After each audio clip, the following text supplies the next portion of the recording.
Bueno, buen día a todas y todos.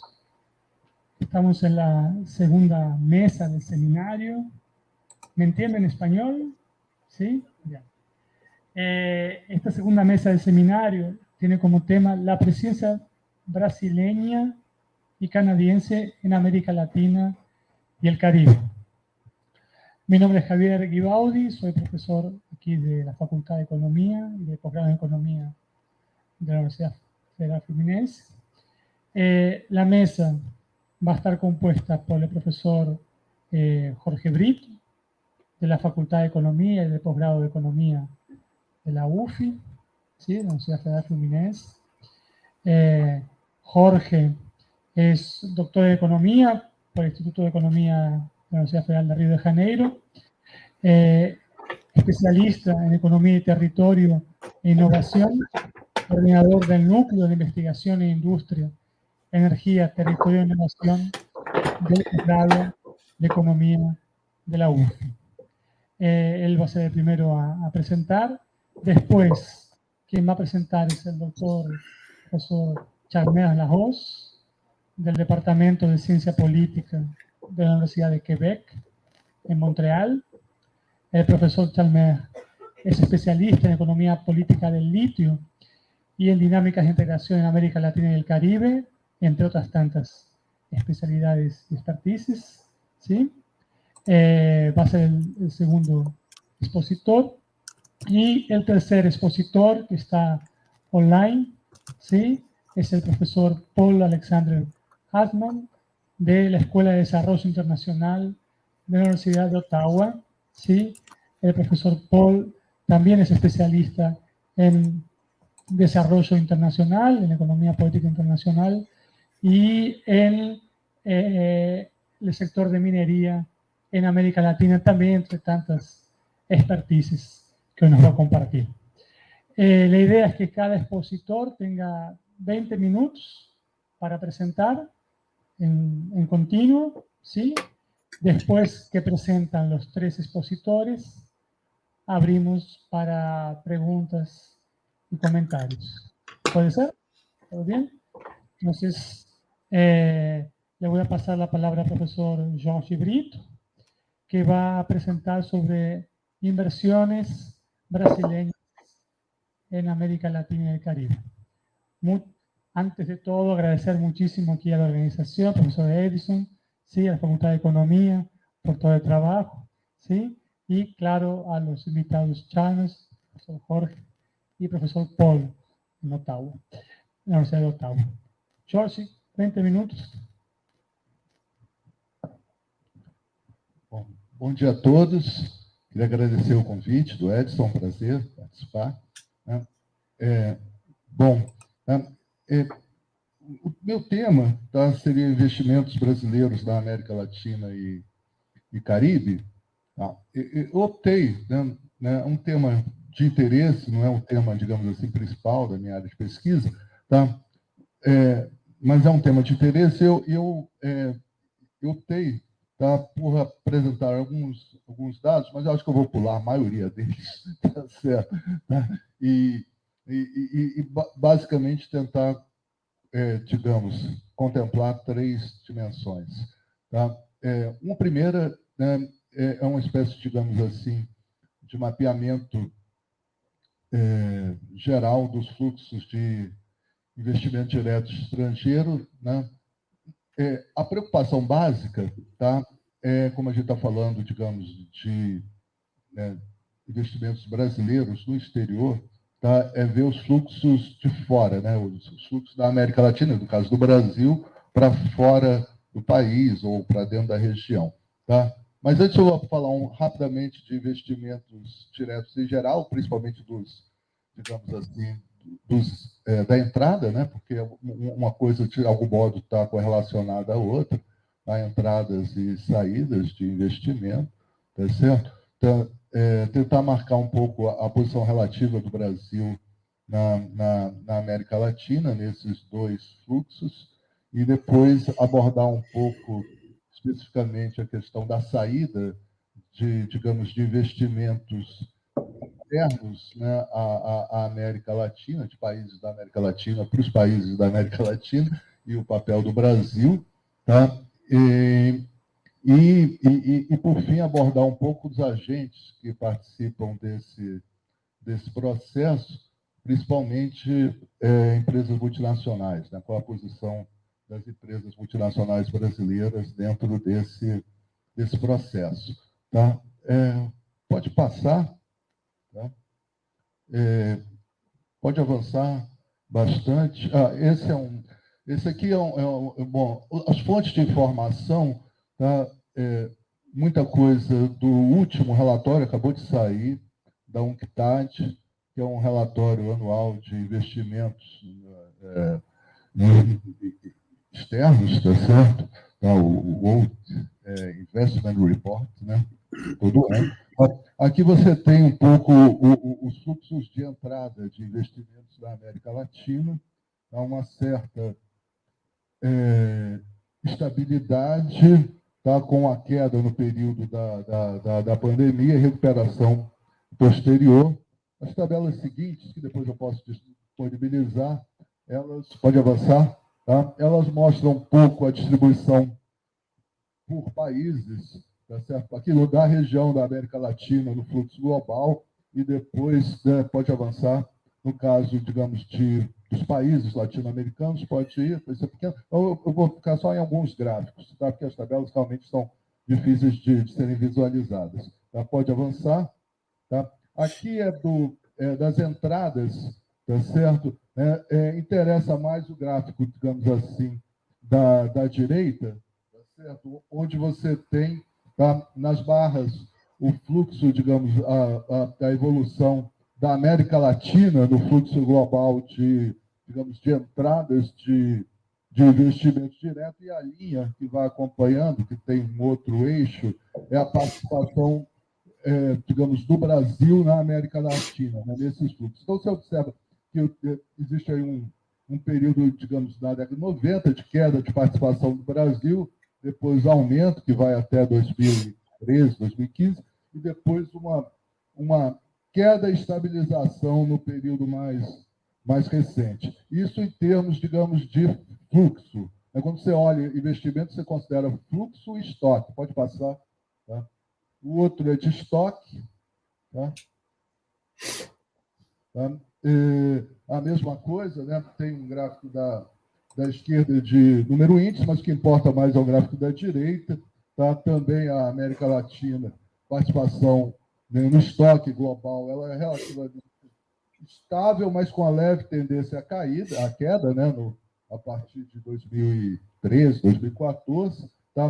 O Brasil segue um pouco esse padrão, a participação do Brasil dentro da América Latina, ela cai, né, e dá para ver um pouco que o movimento brasileiro, tá, como é o país mais importante, está muito vinculado à participação geral da América Latina. Tá? E depois decresce. Pode passar? Tá?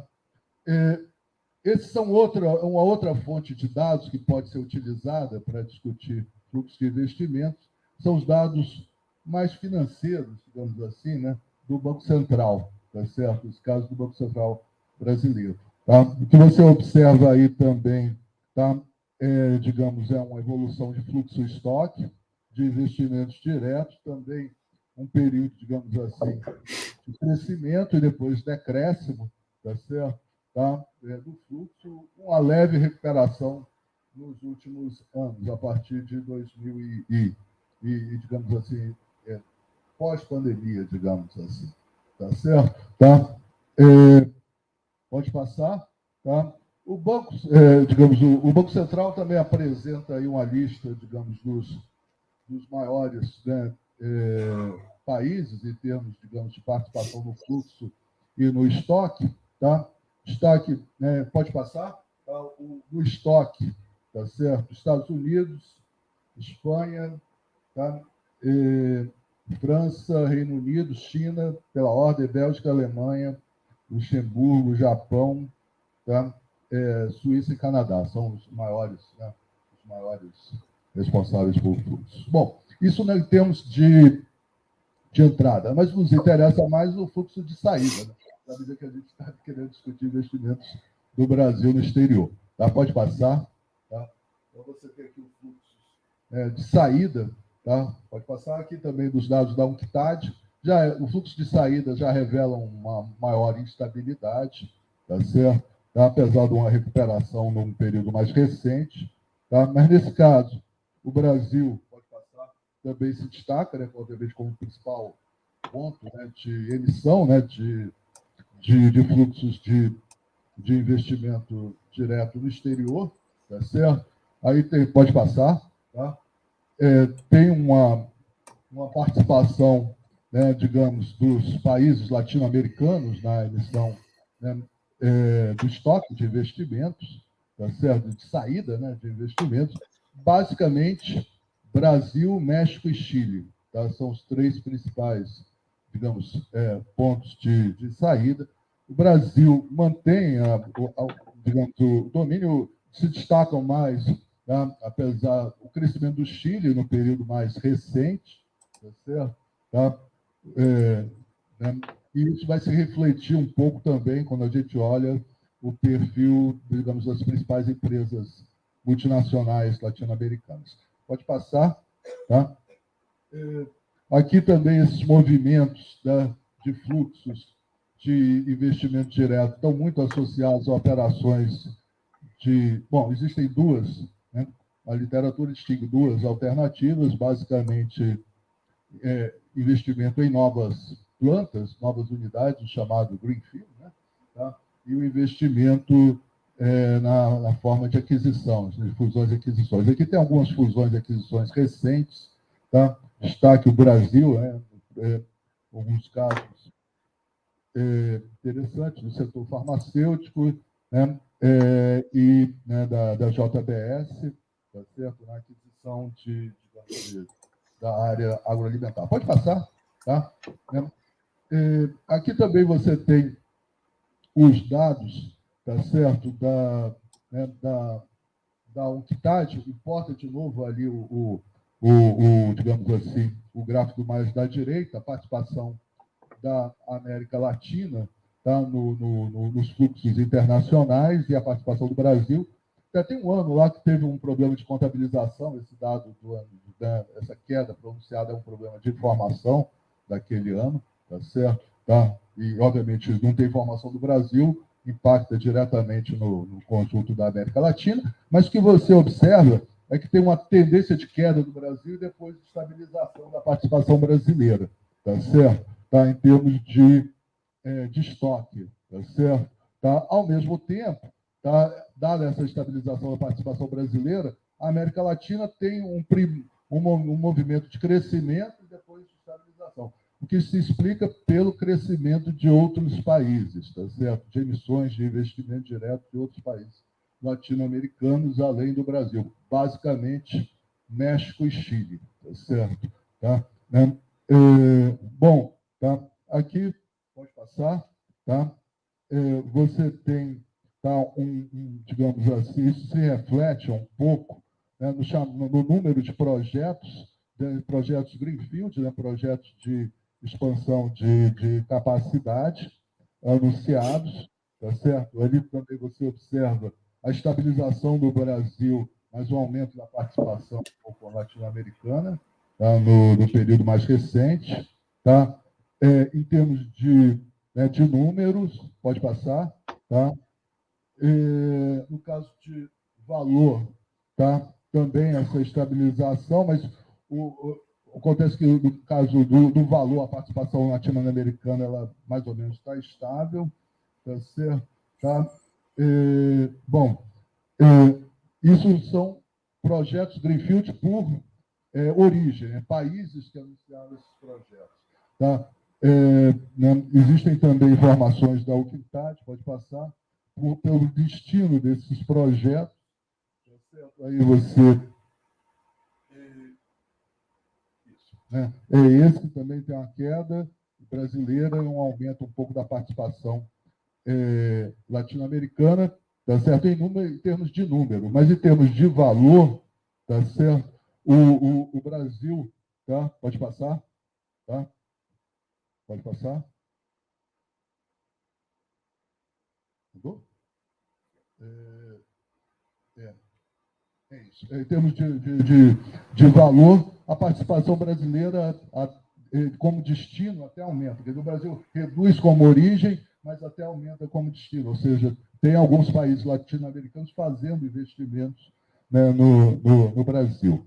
Tá certo? Tá. Bom, uma outra fonte de informações nesse sentido são os dados do Banco Central. Tá certo? Pode passar. Os dados, digamos, de investimentos do exterior do Banco Central, tá? Eles têm um problema, porque eles, aqui você tem, tá, digamos, tá, uma evidência um pouco, digamos, né, da saída, né, digamos, dos valores, tá certo? Tá? Mas existe aí um problema da contabilização dos dados do Banco Central, tá?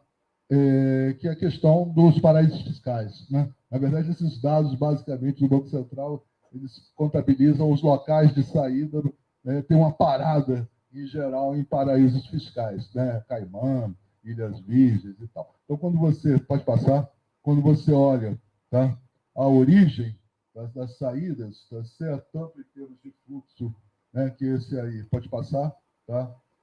Quanto em termos de estoque, tá? Estão muito direcionados para esses paraísos fiscais. Bom, tá?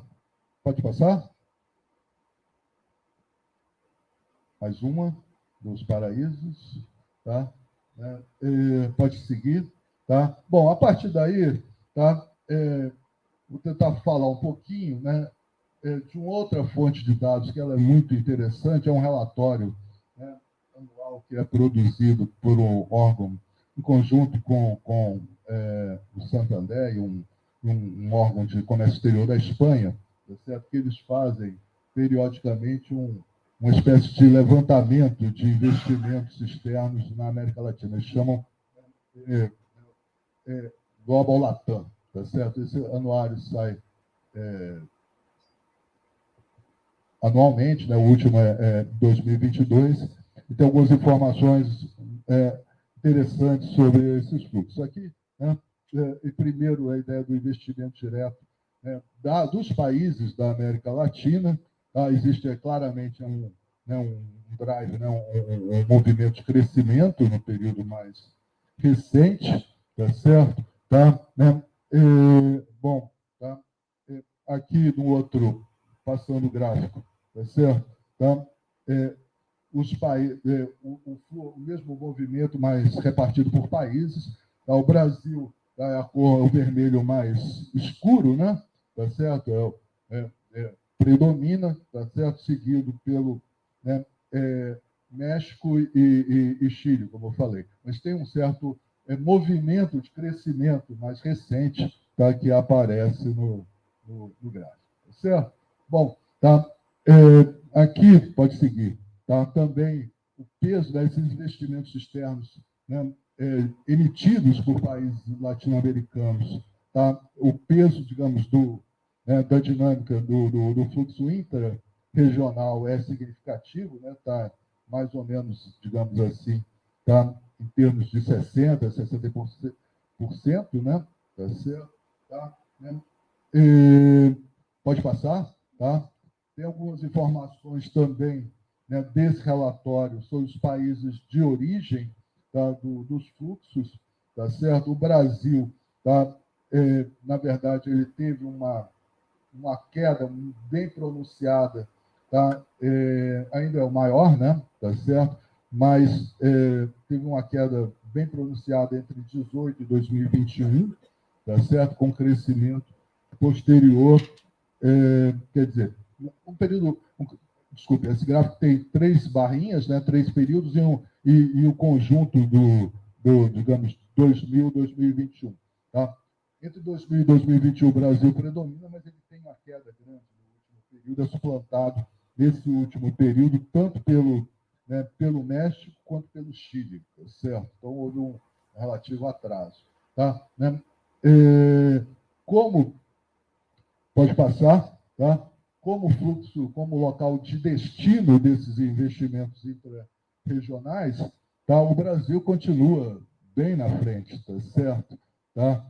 E, inclusive com o aumento da participação no período mais recente. Então, o Brasil, de certo modo, intra-regionalmente, ele tem funcionado mais como receptor do que como emissor de investimento direto no período mais recente. Tá certo? Bom, pode passar, né?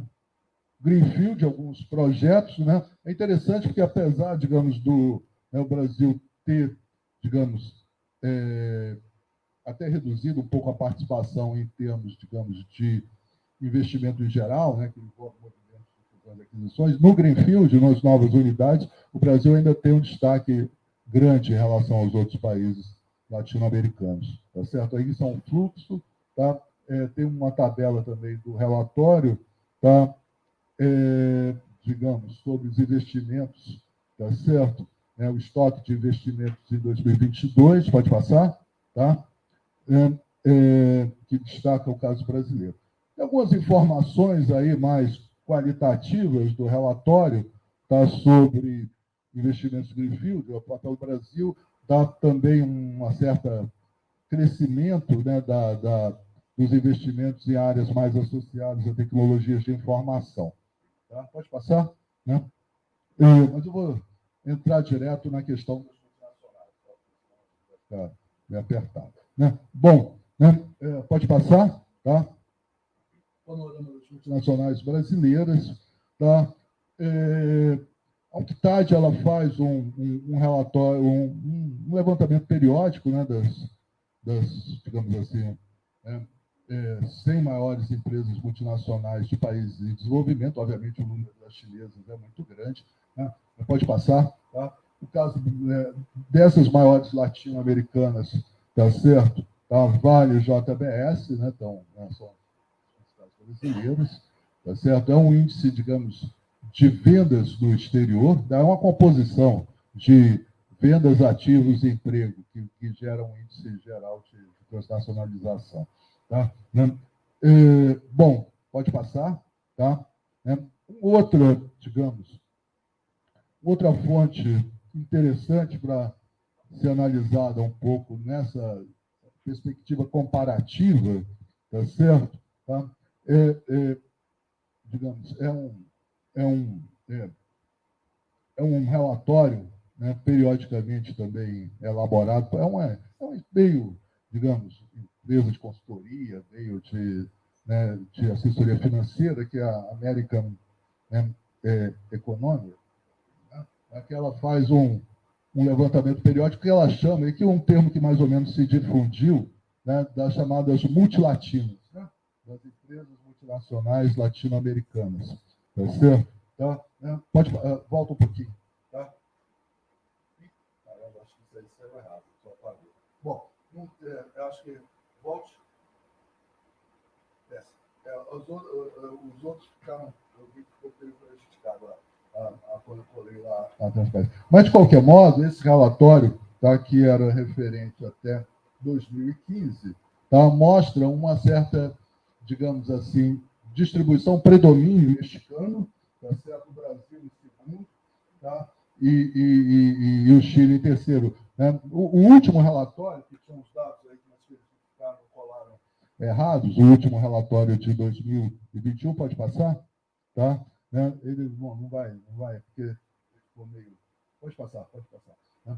Mas dessas 100 maiores empresas, né, latinas, pode parar aí, né, das 100 maiores multilatinas, tá, o Chile acho que tinha 34, o Brasil 29, né, e o Chile 26. Tá? Agora, as empresas brasileiras geralmente estão mais bem posicionadas, são empresas maiores, tá certo? Vale, tá?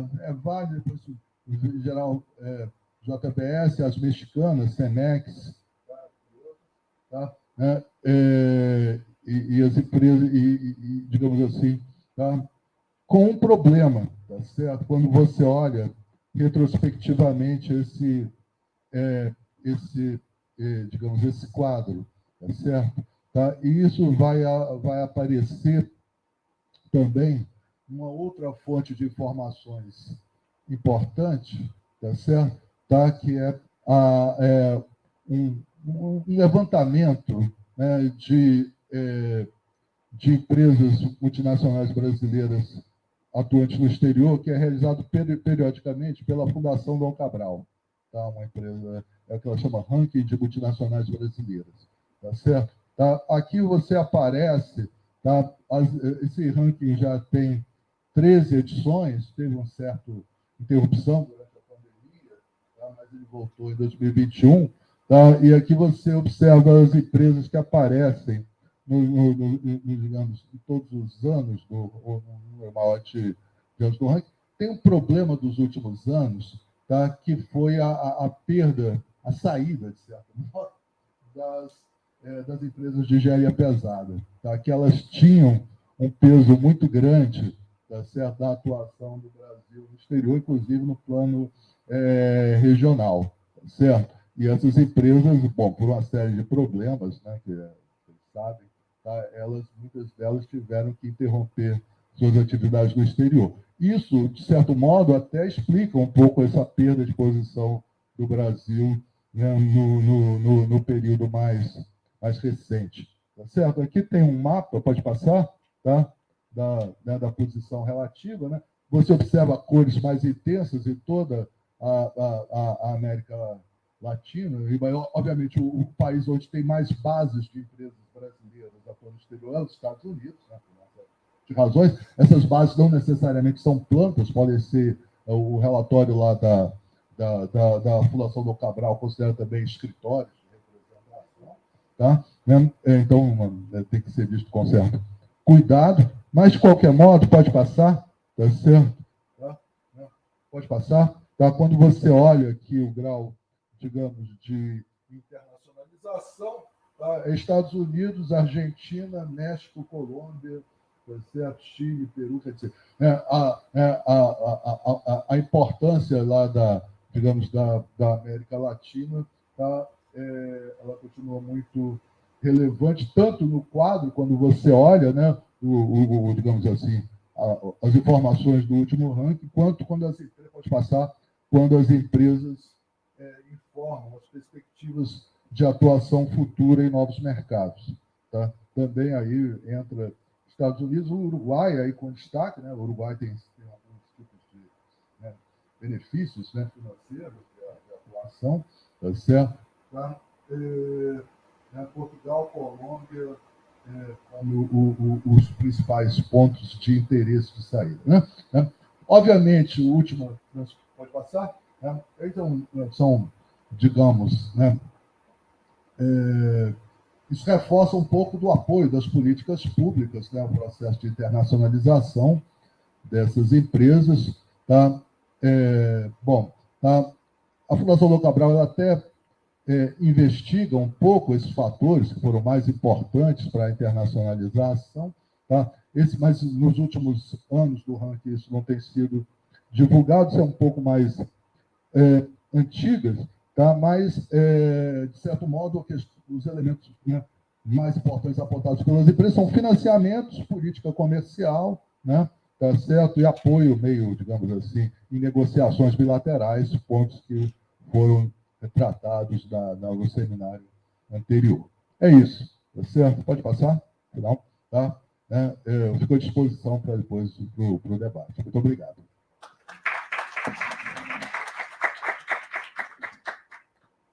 Muchas gracias, Jorge. Entonces voy a pasar la palabra al profesor Chalmers la Rose, del Departamento de Ciencia Política de la Universidad de Québec en Montreal. Profesor, 20 minutos, más o menos, puede estimar un poco más.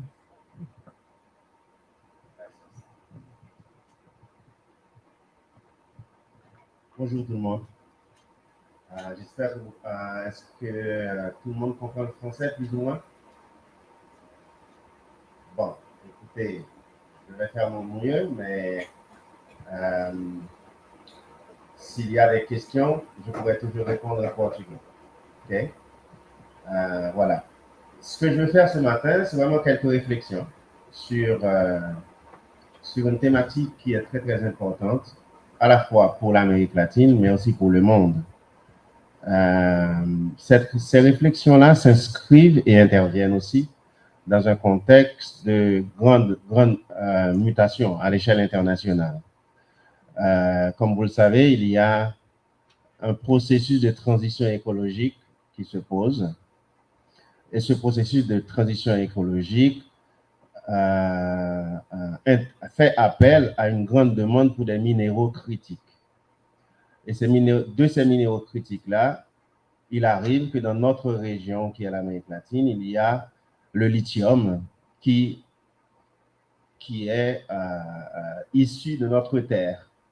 Et de cette manière-là, donc il y a une course internationale pour l'accaparement de ces minéraux et l'Amérique latine est dans une position à la fois d'offre et de demande. La question de départ qui m'a poussé à me présenter devant vous, je me suis demandé, est-ce que le lithium pourrait être un facteur d'intégration pour la région? C'est la première question qui va être la toile de fond de mon intervention de ce matin. La raison pour laquelle je me suis posé cette question, c'est parce que j'ai regardé l'Europe et j'ai vu que le fer et l'acier étaient deux minéraux essentiels au processus de construction de l'Union européenne qu'on a en ce moment. Il ne faut pas oublier que le processus de construction de l'Union européenne a commencé par le libre-échange entre les pays de l'Europe, 7 d'entre eux, autour du fer et de l'acier. Bien entendu, il y a eu d'autres facteurs, tels que, par exemple, l'idée de rompre avec le processus de guerre qui venait de s'annoncer. Mais la question de base, c'est de savoir qu'un processus d'intégration a besoin d'un élément moteur. Et l'élément moteur qu'on a eu en Europe, c'est le fer et de l'acier. Et je me suis dit, est-ce que l'élément moteur qu'on peut avoir en Amérique latine ne serait pas le lithium? J'ai une réponse provisoire à cette question. La réponse provisoire que j'ai à cette question, c'est qu'il y a beaucoup de promesses autour de lithium, mais ce ne sont que des opportunités à saisir, mais il y a beaucoup d'obstacles et beaucoup de limites aussi que cette situation-là représente. Donc, l'Amérique latine ne serait pas en mesure de profiter de manière rationnelle et systématique de cette situation-là. La deuxième question qui fait l'objet de mon intervention, c'est de regarder un autre contexte. C'est le contexte des pays producteurs de pétrole, c'est-à-dire l'OPEP. Donc, puisque le pétrole a donné lieu à une organisation de pays producteurs de pétrole, est-ce que le lithium en Amérique latine ne pourrait pas donner une organisation similaire, c'est-à-dire une organisation de pays producteurs de lithium? Quels seraient les obstacles à cette aventure-là ou à cette initiative-là? Est-ce que c'est possible ou non? Voilà, ce sont ces deux questions-là qui entretiennent mon intervention devant vous et que je vais essayer de voir comment je pourrais présenter cela. Donc, OK. Essayons de voir comment je vais organiser la présentation. Voilà. Alors, je viens de vous donner les constats un peu. Ce sont des constats qu'on peut faire. Il y a à peu près 3 constats. Si vous pouvez passer à la... voilà, on est là. Il y a 3 constats que je fais. C'est-à-dire qu'il y a une absence de force motrice autour de l'intégration régionale. Parce que ça fait au moins plus de 75 ans qu'on parle d'intégration régionale dans la région et il n'y a jamais eu vraiment de processus déclencheur. C'est un processus beaucoup plus politique, c'est-à-dire qui vise à donner lieu à des rencontres diplomatiques qu'à des manifestations concrètes. Donc, il nous faut un dynamisme, une dynamique. C'est le premier constat. Le deuxième constat, c'est qu'en Amérique du Sud, le lithium n'a pas encore fait l'objet d'un pacte de matières premières, c'est-à-dire la question de l'OPEP, par exemple. Mais en même temps, je fais un autre constat, c'est que les entreprises qui exploitent le lithium ont une association. Pourquoi les États qui exploitent le lithium ne peuvent pas s'associer alors que les entreprises peuvent le faire? Et ça, c'est une question importante qu'il va falloir considérer un peu plus loin.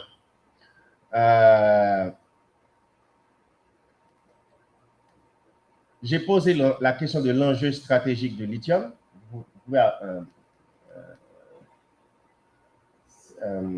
quel numéro? C'est le numéro 5.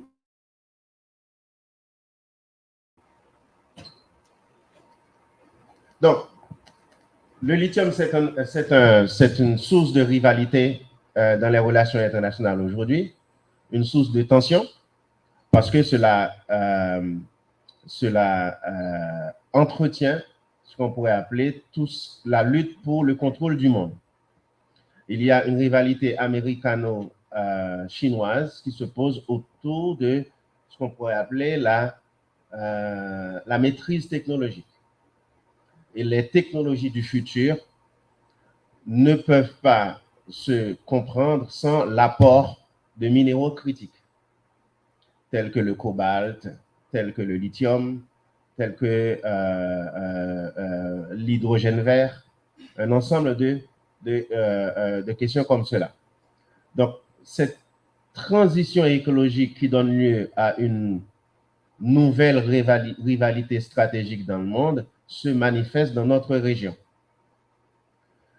Et de cette manière-là, l'Amérique latine se pose en position dans une position ambivalente, dans la mesure où elle est en une position, elle offre le minerai, mais elle est aussi une source de rivalité dans les relations internationales.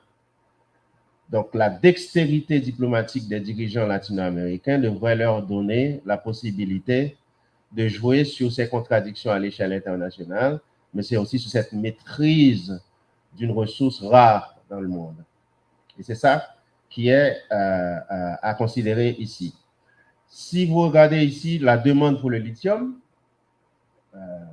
exactement, en 2021, la demande, la production de carbonate de lithium était tout à fait, je dirais, plus ou moins dérisoire. 544 000 tonnes, ce qui n'est pas nécessairement très important. En 2025, on prévoit que ce chiffre passera à 1,5 million de tonnes. Et vers l'horizon 2030, ce chiffre pourra arriver à 3 millions de tonnes. Ce qui arrive, c'est que quelle est la part de l'Amérique latine dans cette offre-là? Et donc, on ne sait pas pour l'instant, mais on sait que l'Amérique latine possède au moins aujourd'hui 53% des réserves de lithium dans le monde, ce qui est quand même un chiffre très, très important. Le lithium, pour mettre les choses en perspective, c'est une composante essentielle à la fabrication des voitures électriques, c'est-à-dire les batteries électriques qui vont alimenter ce qu'on appelle les énergies vertes. Les voitures électriques qu'on prévoit qui pourraient être très, très importantes en termes du paysage urbain du futur dans les années 2050, mais c'est le lithium, c'est ce qu'on appelle les batteries ion qui procèdent à la fabrication de ces batteries-là. Donc, si vous regardez bien en 2010, il y avait seulement 2% de ces batteries-là dans le monde. En 2020, ce pourcentage est passé par 65%. Et on prévoit que vers 2025, on aura besoin de 75% de ces batteries-là pour répondre à la demande internationale. En termes de rapport de force qui contrôle ce marché-là, le marché du lithium dans le monde? La première puissance du lithium, c'est l'Australie. C'est en Australie qu'on rencontre à la fois une plus grande production, mais aussi un plus grand marché qui alimente le marché mondial. La deuxième puissance du lithium, c'est le Chili. La Chine arrive en troisième position et l'Argentine arrive en quatrième position. Autrement dit, on a deux pays de la région qui constituent les deux puissances de lithium dans le monde, ce qui est quand même très, très important à considérer. J'ai dit tout à l'heure que l'Amérique latine possédait les plus grandes réserves de lithium dans le monde et la part de l'Amérique latine dans la production de lithium se situe à peu près à 53% du total mondial, ce qui est quand même un chiffre très, très important à considérer. La plus grande production de lithium dans la région se trouve répartie dans 3 pays. Regardez bien, ce n'est pas compliqué, il y a 6 pays qui produisent le lithium dans la région. Il y a ce qu'on appelle les 3 puissances majeures.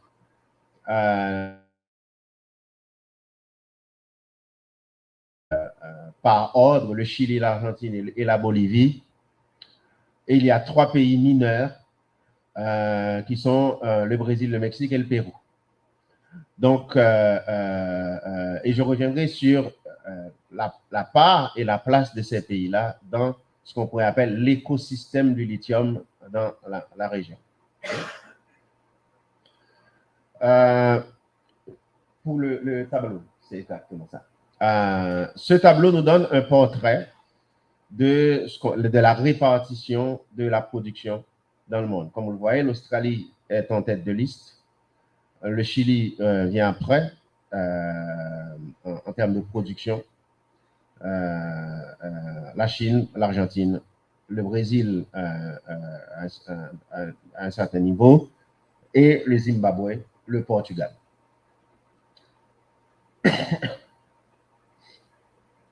Maintenant, en termes de qu'est-ce que le lithium pourrait représenter dans ce qu'on pourrait appeler dans l'intégration régionale.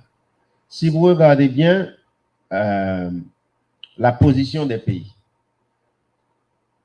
en tête, vous avez le Chili qui est deuxième producteur mondial.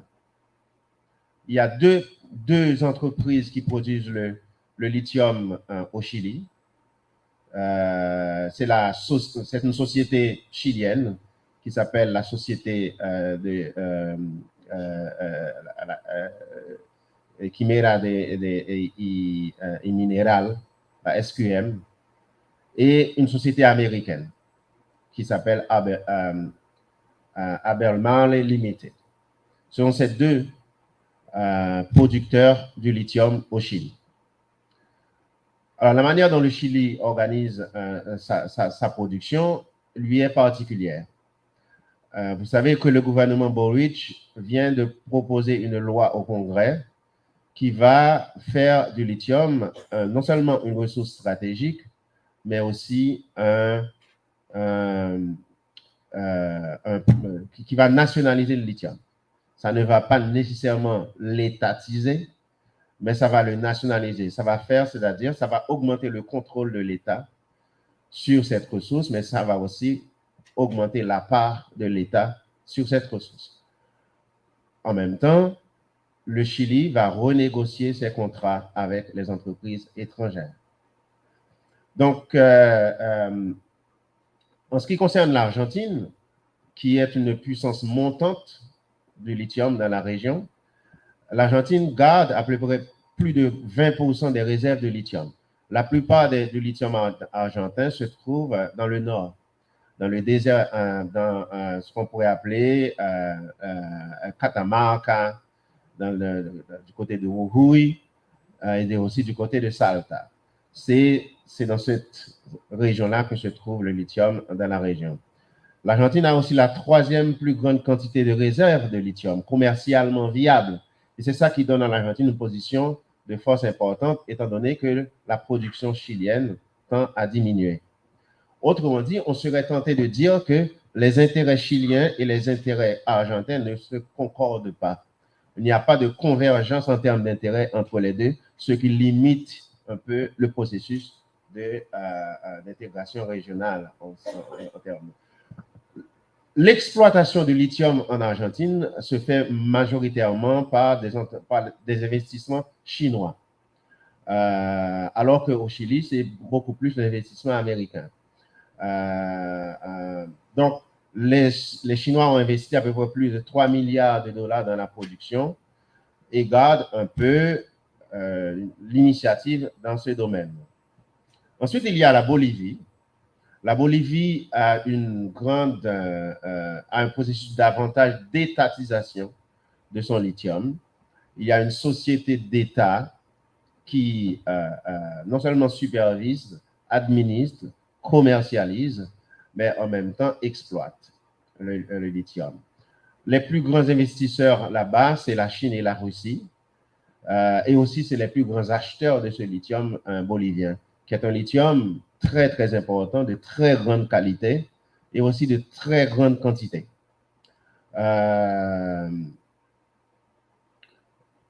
Ensuite, les trois mineurs, par exemple, si on prend un pays comme le Mexique, qui vient, disons, de découvrir son lithium, le président Andrés Manuel Obrador a présenté aussi une loi devant le Congrès qui fait de cette ressource une ressource stratégique, mais en même temps qui procède à la nationalisation de cette ressource aussi. Le Mexique possède à peu près 1,7 million de tonnes de lithium de très mauvaise qualité, c'est-à-dire presque inexploitable dans les conditions actuelles de la technologie. Donc, il va falloir donner du temps au Mexique pour que le Mexique soit considéré comme un acteur majeur. Si on prend le cas du Brésil, par exemple, le Brésil, c'est 85% de son lithium se trouve à Jequitinhonha, dans le Minas Gerais, comme vous le savez, et aussi dans le Ceará. Le lithium brésilien, et c'est là aussi que ça devient intéressant, c'est que la majorité des entreprises qui l'exploitent, c'est des entreprises canadiennes. Donc, c'est un lithium de très bonne qualité. Lithium Ionic, qui est une compagnie canadienne, a acquis la majorité des propriétés de lithium dans la province d'Arapuaï, dans le Minas Gerais.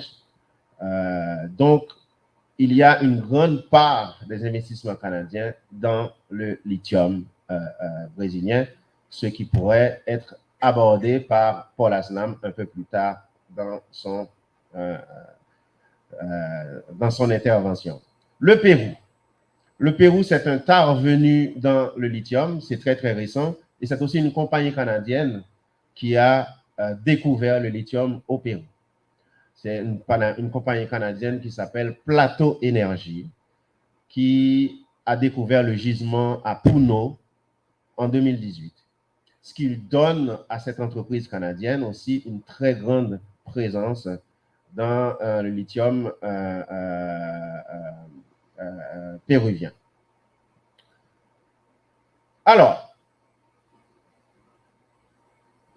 quelques considérations maintenant autour de, étant donné que je viens de faire le portrait de la région en termes de lithium, maintenant, est-ce que ces pays-là peuvent vraiment s'intégrer ou encore est-ce que ça peut être un moteur, un facteur pour l'intégration régionale?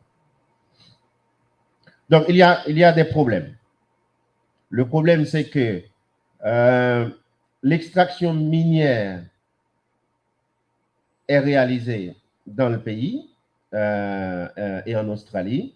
Le traitement du lithium n'est pas réalisé dans la région, mais plutôt, ça c'est la géopolitique du lithium, mais plutôt en Chine. Donc, les producteurs de lithium sud-américains ont des défis à relever. D'abord, la volatilité des prix. Ils n'ont aucun impact sur le prix du lithium. Ils subissent les conséquences de ces prix-là. Les incertitudes politiques et économiques régionales. l'évolution des technologies et la maîtrise de ces technologies qui n'est pas encore réalisée dans la région, et surtout certaines préoccupations sociales et environnementales. C'est-à-dire que le lithium fait des dommages dévastateurs sur l'environnement, et toute technologie et toute exploitation de ce lithium devrait requérir des considérations environnementales très, très importantes. Aucun pays de la région ne dispose de marché du lithium, c'est-à-dire il n'y a pas un marché suffisamment important pour mettre en place une industrie de fabrication de batteries dans la région. Récemment, c'est-à-dire il y a 2 semaines, la première industrie, la première fabrique de batteries va être mise en place à Catamarca en Argentine. Ce serait aussi la première fabrique de batteries dans la région, de batteries électriques. Donc, autrement dit, il y a une sorte de... on est dans une sorte de l'enfance du lithium dans la région.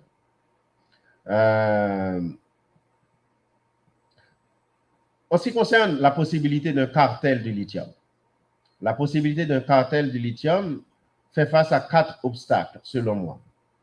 Il y a 4 arguments contraires. Si on prend le cas du pétrole, le pétrole était au cœur des économies des États membres de l'OPEP, alors que le lithium est très marginal dans l'économie des pays de la région, pour l'instant. Dans la plupart de ce qu'on pourrait appeler des pays de la région, le pétrole ne joue qu'un rôle de 1% ou 2% en termes d'apport budgétaire, ce qui limite en quelque sorte la possibilité. La taille des marchés aussi des pays de l'OPEP et ici n'est pas comparable. Le lithium n'a pas la même valeur financière que le pétrole brut. Alors, même si les pays de la région arrivaient à surmonter ces difficultés, il n'est pas certain qu'ils contrôleraient une part suffisante de la production mondiale. Comme je viens de vous le dire, ce ne sont pas les pays de la région qui contrôlent la production mondiale, mais plutôt l'Australie. Donc, on a un problème ici. Donc, si vous regardez qu'au moment de la création de l'OPEP, les pays membres de l'OPEP produisaient 85% du pétrole mondial. En revanche, l'Argentine, la Bolivie et le Chili produisent seulement 56% des ressources connues. Donc, ils ne possèdent que 56%, mais ne produisent que 31%. Donc, ce qui fait qu'il y a un problème de taille à considérer ici. Il y a aussi d'autres contraintes à l'intégration régionale. Par exemple, la taille de l'industrie. Les industries du lithium dans la région sont de petite taille. Il y a une différence flagrante en termes de gouvernance du lithium dans la région entre les pays. Chaque pays a une structure légale propre. Chaque pays aussi dispose d'un arrangement constitutionnel propre. Il y a des pays où c'est l'État qui dispose d'une réglementation. Il y a d'autres pays, ce sont les provinces, comme en Argentine, par exemple. Donc, merci. Donc, il y a une sorte de législation à géométrie variable dans la région. Par exemple, il y a des pays où c'est le secteur privé qui domine, par exemple en Argentine. Il y a d'autres pays, c'est une sorte de nationalisation en douceur, comme par exemple en Chili. Et il y a des pays où c'est l'État qui prend le contrôle, comme la Bolivie. Alors, je conclurai en disant que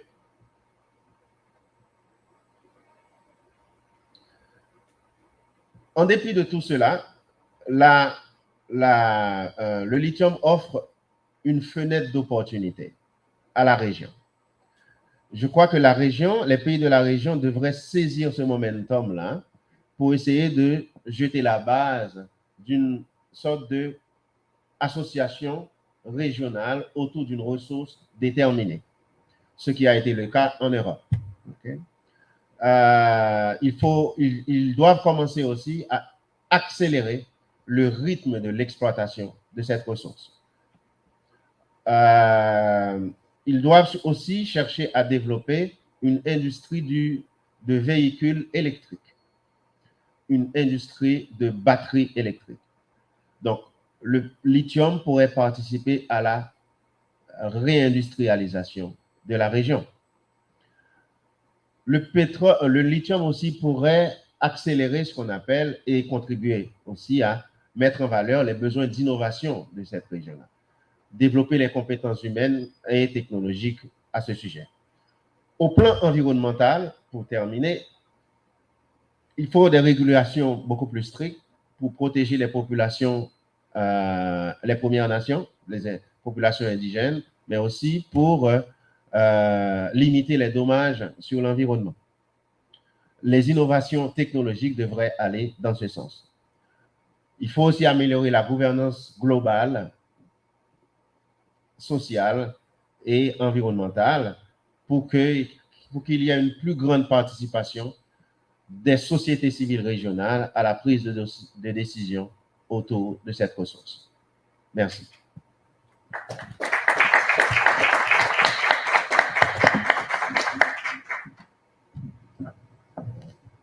Muito obrigado, muchas gracias, profesor Chalmers la Rose. Ahora le voy a pasar la palabra al profesor Paul. ¿Sí? Paul, más o menos 20, 25 minutos, ¿sí? Para la exposición, cuando quiera. Gracias. Okay. Bueno. Thank you. Okay, ben c'est un peu triste que je suis dans mon sous-sol au lieu d'être à Rion, mais voilà, c'est comme ça. I will present in English, but of course I can respond to any questions or explain further in French or in Spanish if required. So thank you very much for the invitation to present at this conference. I want to take the opportunity here to definitely to thank Edison for all the organization he's put into it. So what I'd like to present today is a little bit on Canadian mining companies in Latin America, which is a bit of an overview of the research we've been doing, me and the other members of my research team. You can see the picture that so good to follow Chalmers, because the picture on the slide in front of you is one of the lithium salars in Jujuy province in Argentina. This is Salinas Grandes, where there's a significant movement against lithium mining. They haven't yet started to develop this salar. And to the north, I went to the north, just came back last month actually to look at another area, the Salar de Olaroz, where there is significant development right now, and two major companies operating. Okay, so next slide, please.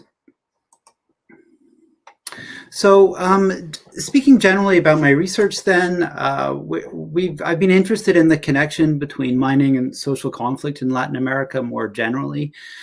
Not in Canadian firms per se, but that's part of the equation. And obviously in Canada, we have a particular interest in the behavior of our companies abroad. One of the things that we've tried to do in our research is move beyond the single case, worst case studies that really have characterized the literature, especially in Canada, and to treat the question of the kind of the question of like what generates conflict with greater methodological rigor than has generally been evident in the research to date. So some key questions. Some key questions guide our research. So one is what factors contribute to the emergence of social conflict locally? Which firm level characteristics influence the development of social conflict? And what role does corporate social responsibility play in social conflict? That's a particular interest of mine. And finally, which speaks a bit to the role of Canada, is how effective is voluntary home country regulation of Canadian companies abroad? The next slide, please. So just to explain a little bit the big picture of how we've been looking at these questions is what I think makes our work kind of distinct from a lot of the other work on this topic is our effort to put together new combinations of micro-level data. So we basically gathered firm-level data on mining companies, so which includes a total of 783 geolocated properties at the advanced exploration stage and above, and we basically analyzed these companies in 5 countries, which are Argentina, Chile, Peru, Mexico, and Brazil. And so we have a total of 640 companies in the analysis, and those companies in their geolocation come from an industry site called InfoMine, originally called InfoMine and now called Mining Intelligence. We also add, since we have the coordinates of these properties, we're able to add what we call neighborhood data, which is using geographic information systems analysis to extract information about the land use around each of those properties. We also have been using census data from the 3rd administrative level, which is a sort of, depending on the country, is around like a large municipality or a county. We used information from activist websites about known firm community conflicts. So we particularly used the OCMAL site in Chile. Nowadays, you could equally use the EJ Atlas based out of the University of Barcelona, which covers basically the same information. And finally, we include some information on the CSR commitment of companies. We basically coded company reports and websites as to the level of detail they had in their CSR commitments, which the literature shows is a likely indicator of the likelihood of compliance. Next, please. So this is just some pictures that show you maps that show you a bit of what we're doing. On the right, there's the map of Latin America that shows you all our all the 783 properties we have, with the stars indicating ones that are indicated as conflicts on those activist websites and therefore in our database. And on the left, we have a GIS map of Peru, which shows you how we take the specific locations of the mining properties and then draw concentric circles around them. And then those are circles at different distances from 5 to 120 kilometers, and then extract the land use information within those circles. The pink areas, for example, are protected areas. So you can see where mines sometimes overlap with protected areas, just as a matter of interest. Next slide, please.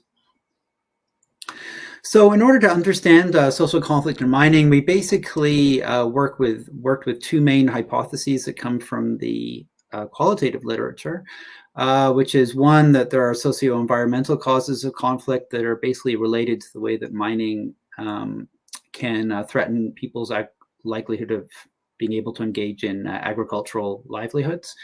And secondly, the notion that conflict can be related to distributional concerns, that's to say related to who gets what, or the availability of more benefits from the firm. So looking at the data set as a whole, 21% of the 640 properties had a known social conflict, which is around 111. And our findings overall from analyzing all these different localized factors is that generally as economic opportunities for people become more scarce, the likelihood of social mobilization increases. So it's important to note it's not just like competition between mining and other livelihood options that is important, but really the intensity of that competition. That's the important thing. So when those agricultural livelihoods get more difficult, then that's when the problems become particularly acute in general. Poor communities that are underserved by the state are particularly prone to conflict. We find, looking at those 5 countries, that national institutional frameworks are not that important as compared to highly local factors indicated above. And finally, that some firm level factors are also very important to the likelihood of conflict. Next slide. So it's that latter point that really highlights where we started to explore the role of Canadian companies, because it was apparent from our first paper that foreign firms were much more likely to be involved in social conflict than local firms. It's quite interesting. So especially when you think about foreign firms typically have more highly developed CSR policies and practices than local firms. So we first looked at just the distinction between foreign and local firms, and here we found that foreign firms really do experience what we called a performance liability, defined by a greater likelihood of social conflict as compared to locally owned firms. So being foreign is a liability, basically. We hypothesized that might be due to sort of anti-imperialist sentiment, as it were, that it's easier to mobilize against foreign firms than local firms. But I think the reasons for that remain a little bit unclear.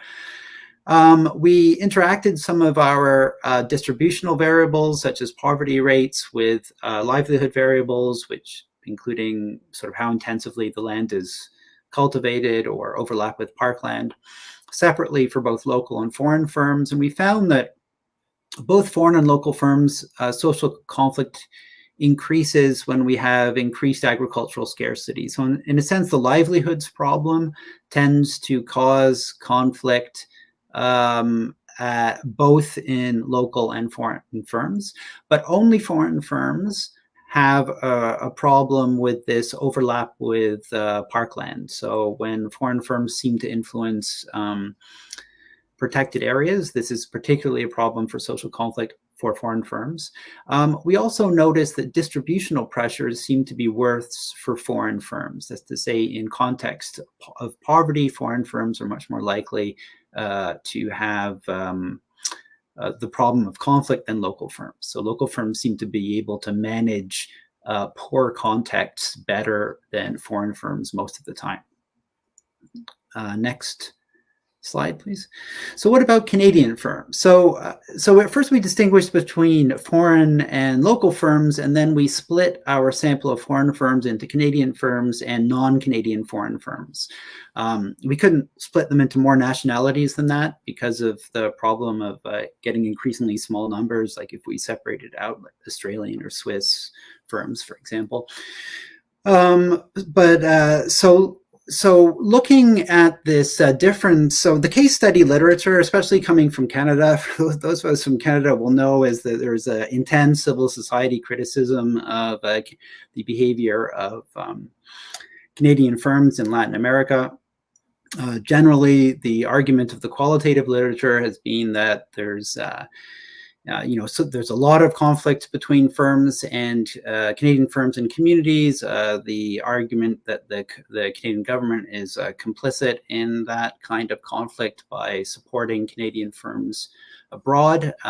Generally speaking, in the literature, Canadian firms are portrayed as performing worse than other nationalities, and the general hypothesis that is presented in the literature is that this is due to weak home country legislation. That's to say that the argument is that legislation in Canada provides less control over the activities of our companies abroad than is the case in other countries. And the reasons, in particular, authors speak about stock market disclosure rules and also the voluntary nature of regulation, the government's emphasis on promoting CSR rather than actual regulation, the fact that companies can't, or at least in the years past, were unsuccessful presenting, activists have been unsuccessful presenting cases in the courts against Canadian firms.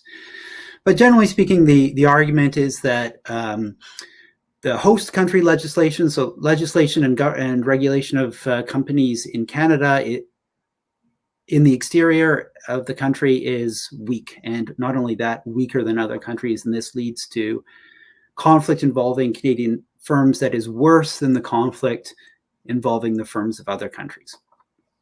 So that's the hypothesis of the qualitative literature.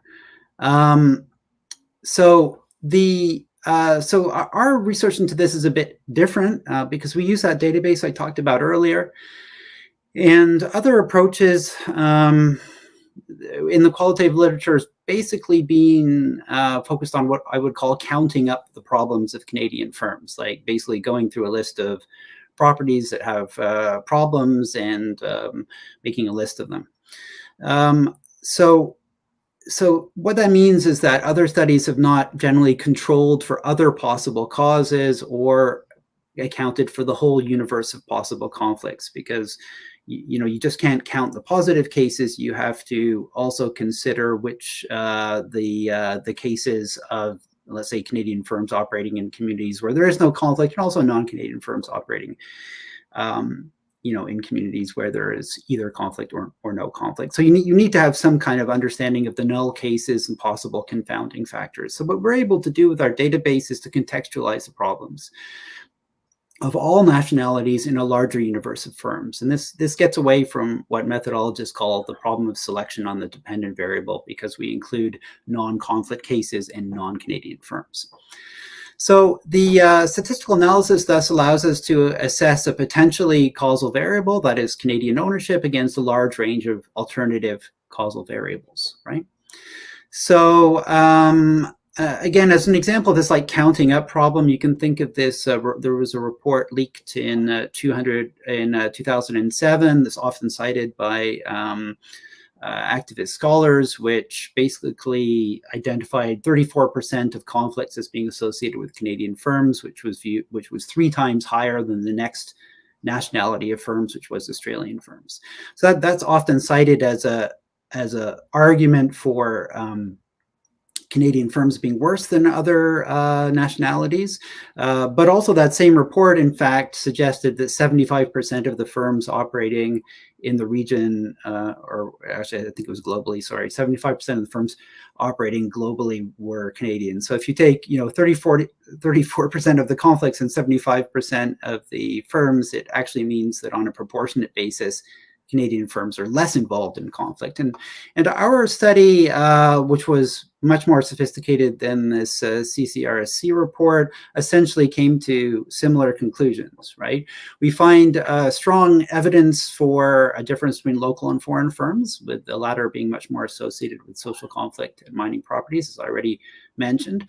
But we also find, once we looked at Canadian firms separately, strong evidence for a difference among foreign firms. So if you look at the difference between Canadian and foreign non-Canadian firms, the former, that is to say Canadian firms, are less associated with conflict than foreign firms of other nationalities.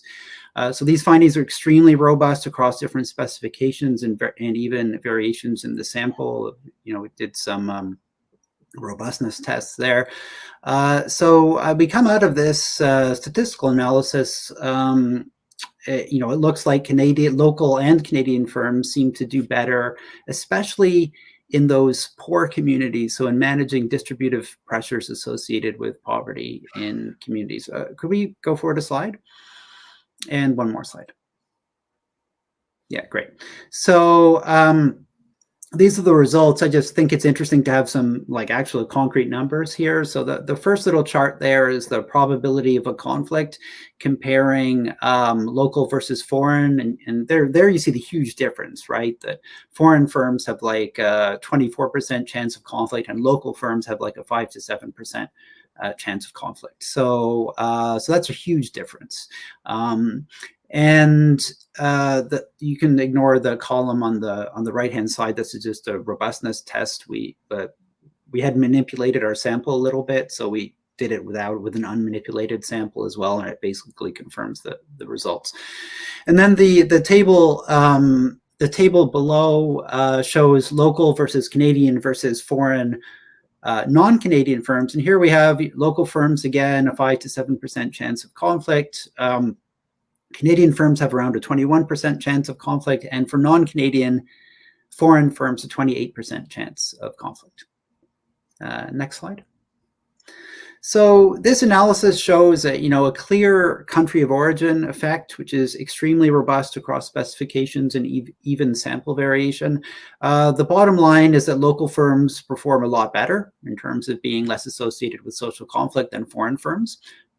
We hypothesized this might be because they enjoy some kind of legitimacy premium. Among foreign firms, Canadian firms perform better than foreign non-Canadian firms, taken as a whole. So not speaking about particular cases. Obviously, there are conflicts with particular cases, but taken as that sample as a whole. So it seems like Canadian and local firms perform better in poorer communities. That's to say that they manage what we would call distributional concerns better.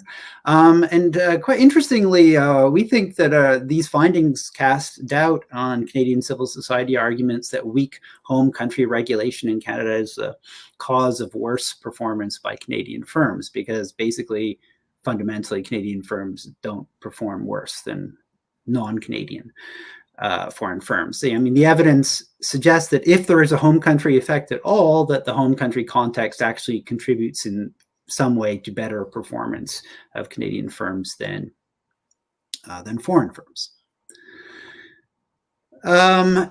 Next slide. Yeah, no, that's good. That's good. That slide is good. So another part of this is what role does CSR play in social conflict? This has been one of my main interests, and unlike the work, I mean, the statistic, using our database to analyze this question did not turn out to be very useful. I mean, it basically shows that CSR is associated with more conflict rather than less conflict, and this is because conflicts are disproportionately associated with foreign firms in the data set, and foreign firms tend to have better CSR policies, right? So, so on this part of my study, I really turned to case study work, and I've looked at firm community relations in a bunch of different communities, both in Chile and Argentina. I say most recently in the lithium producing area of Jujuy in Argentina. So looking at those cases, and basically taking cases where there was both conflicts and not conflicts, and high and low commitments to CSR, to try and assess what kind of effect CSR had on the likelihood of conflict. And essentially I found that the CSR programs tend to be associated with various corporate practices that do result in depressing individual incentives to mobilize. Say they tend to reduce perceptions of risk and uncertainty associated with mining. They when they're effective, they channel public participation into legitimate institutional forums that are viewed as legitimate, and also they contribute to broadly distributing benefits. That's when they're successful, right? But when CSR programs fail to depress social mobilization, it's basically they fail to do these three things. They fail to reduce perceptions of risk. Activists are able to set the agenda on risk. Legitimate institutions, they can't engage with legitimate institutions. Sometimes institutional leaders refuse to engage with companies, and they often don't broadly distribute benefits. Often benefits are distributed very narrowly. Next slide. So this brings us to the home country regulation of Canadian companies abroad. So, I mean, my perspective on Canadian policy towards Latin America is basically there has not been a serious effort to define a policy framework for Canadian engagement in Latin America since the government of Stephen Harper and the Americas Strategy, which came out in 2005, back when Edison and I first met. And in the context of that void, the federal government's promotion of the voluntary regulation of Canadian mining companies abroad essentially constitutes the Americas policy, right? Because the engagement by mining companies is the major economic relationship between Canada and the region. Like FDI in mining in Latin America constituted around $78 billion Canadian in 2017, and that was 40% of all FDI outflows. So, as I said, the government has basically created voluntary regulatory initiatives which respond to sustained civil society pressure on the government over allegations of bad behavior by Canadian mining companies. And this began around 2006 with a process that was called the National Roundtables in Canada, which called for the establishment of mandatory Canadian CSR standards, creation of an ombudsman with investigative powers, and a sort of compliance review committee that could punish companies for bad behavior by stripping them of various benefits.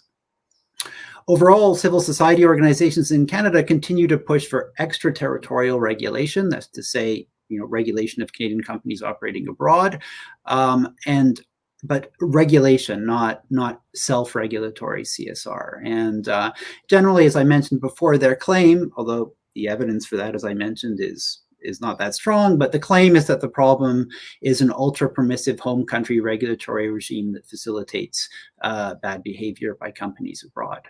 Next slide. So there have been 3 voluntary CSR initiatives of the federal government since Stephen Harper's America's Policy in 2006. The first one was called Building the Canadian Advantage. It came out in 2009 under the Harper government, and this was a response to the Roundtable's demands, and it called for a voluntary adoption of certain CSR standards. I've listed them in the slide. The creation of an extractive sector counselor whose mandate was principally to promote CSR and encourage mediation between plaintiffs and companies when there is some kind of problem.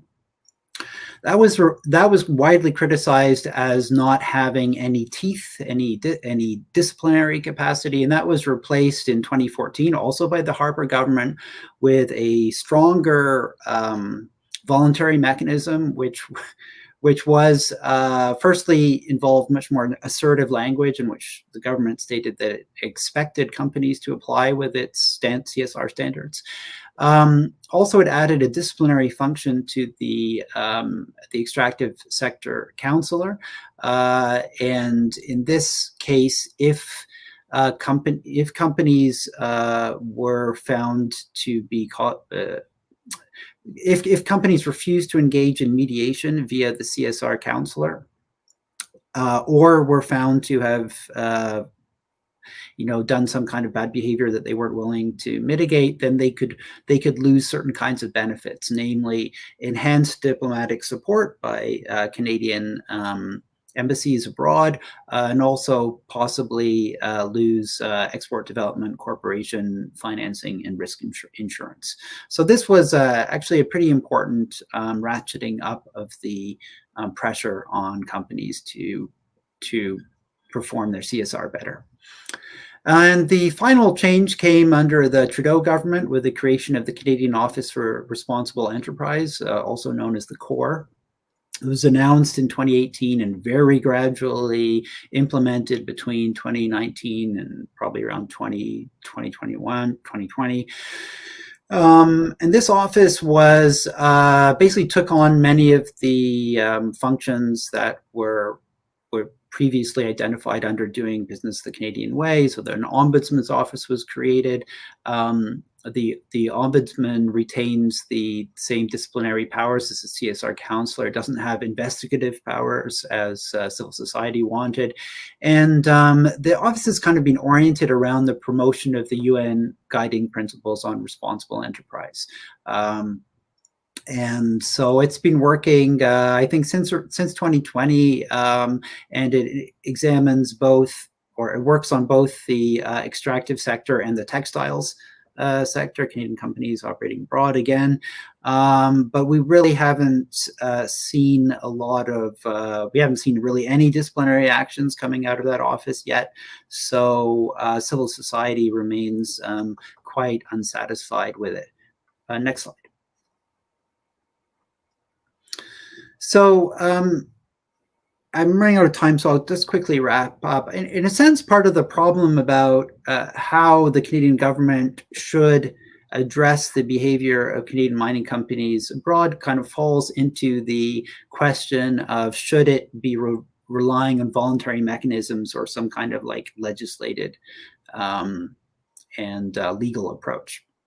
So civil society has basically only been interested in legislated solutions and disciplinary actions against firms. I mean, basically, basically Canadian civil society takes an anti-mining position on. However, one has to recognize that it's not clear that many of the allegations civil society organizations typically make against Canadian mining firms would in fact be actionable by the federal bureaucracy. The CSR obligations that exist actually go beyond legal requirements. Current sanctions are pretty mild, right? So even if firms were sanctioned, they would only lose, Canadian support. A lot of the problems that have been identified by civil society related to the lack of respect for free, prior, and informed consent, repression by the state, contractors, and third parties. It is not entirely clear that those would justify, would be viewed by the government as justifying some kind of discipline. And one has to remember also that within the UN Guiding Principles on Responsible Enterprise, the details of that suggest that the remedy should be proportional to responsibility and harm. So when mining company contractors or third parties commit human rights abuses, which is often the abuses that are identified in the literature, it's not entirely clear how responsible the lead companies are in that context, even under the UN Guiding Principles. Another point to consider: in Canada, the federal bureaucracy is weak and ineffective, my terms for sure, and in my opinion, unlikely to be able to implement any serious regulation of Canadian companies abroad. And a final consideration is, will Canadian courts find in support of civil society plaintiffs? And I think the evidence from the courts is very mixed on that, and it's a higher standard for finding a company liable. So it's not clear that a lot of the problems identified by civil society organizations would in fact result in court decisions that favor civil society. Next slide. Paul, 2 more minutes. Okay, yeah, almost done. On the other hand, the voluntary, we have to recognize that companies do have a material interest in obtaining a social license, and therefore in many of the best practices associated with corporate social responsibility or human rights due diligence.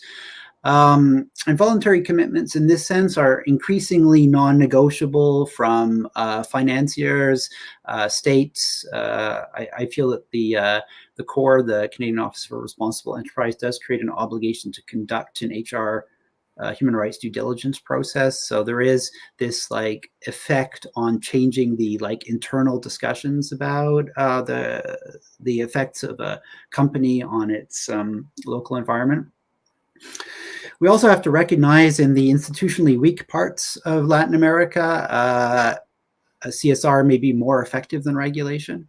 And at the same time, though, we've got to recognize that there's not a lot of evidence for the effectiveness of voluntary mechanisms linked to the UN Guiding Principles.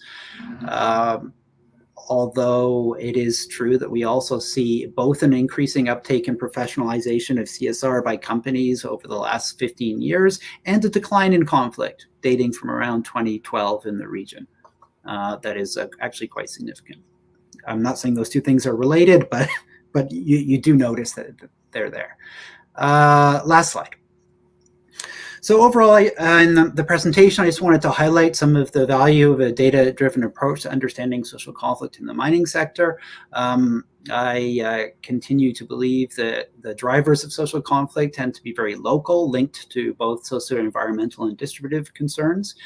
Firm-level factors do remain an important explanation of conflict, that's to say ownership in particular, although Canadian firms do not appear to be worse than other foreign firms and are probably better in terms of being associated with conflict. CSR can play an important role in addressing local distributive demands and therefore reducing the likelihood of mobilization against firms. And finally, both legislated and voluntary solutions to social conflict are very imperfect and neither really address the real drivers of conflict at the local level. And last slide. Thank you. Obrigado.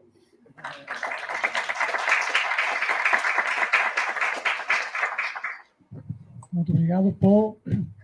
Então, temos tempinho para perguntas, comentários, questões. Eu tenho algumas, mas prefiro priorizar o público, quem colocar uma pergunta.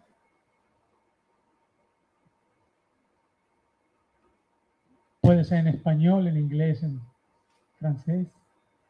Yo comienzo con una pregunta para los tres, ¿sí?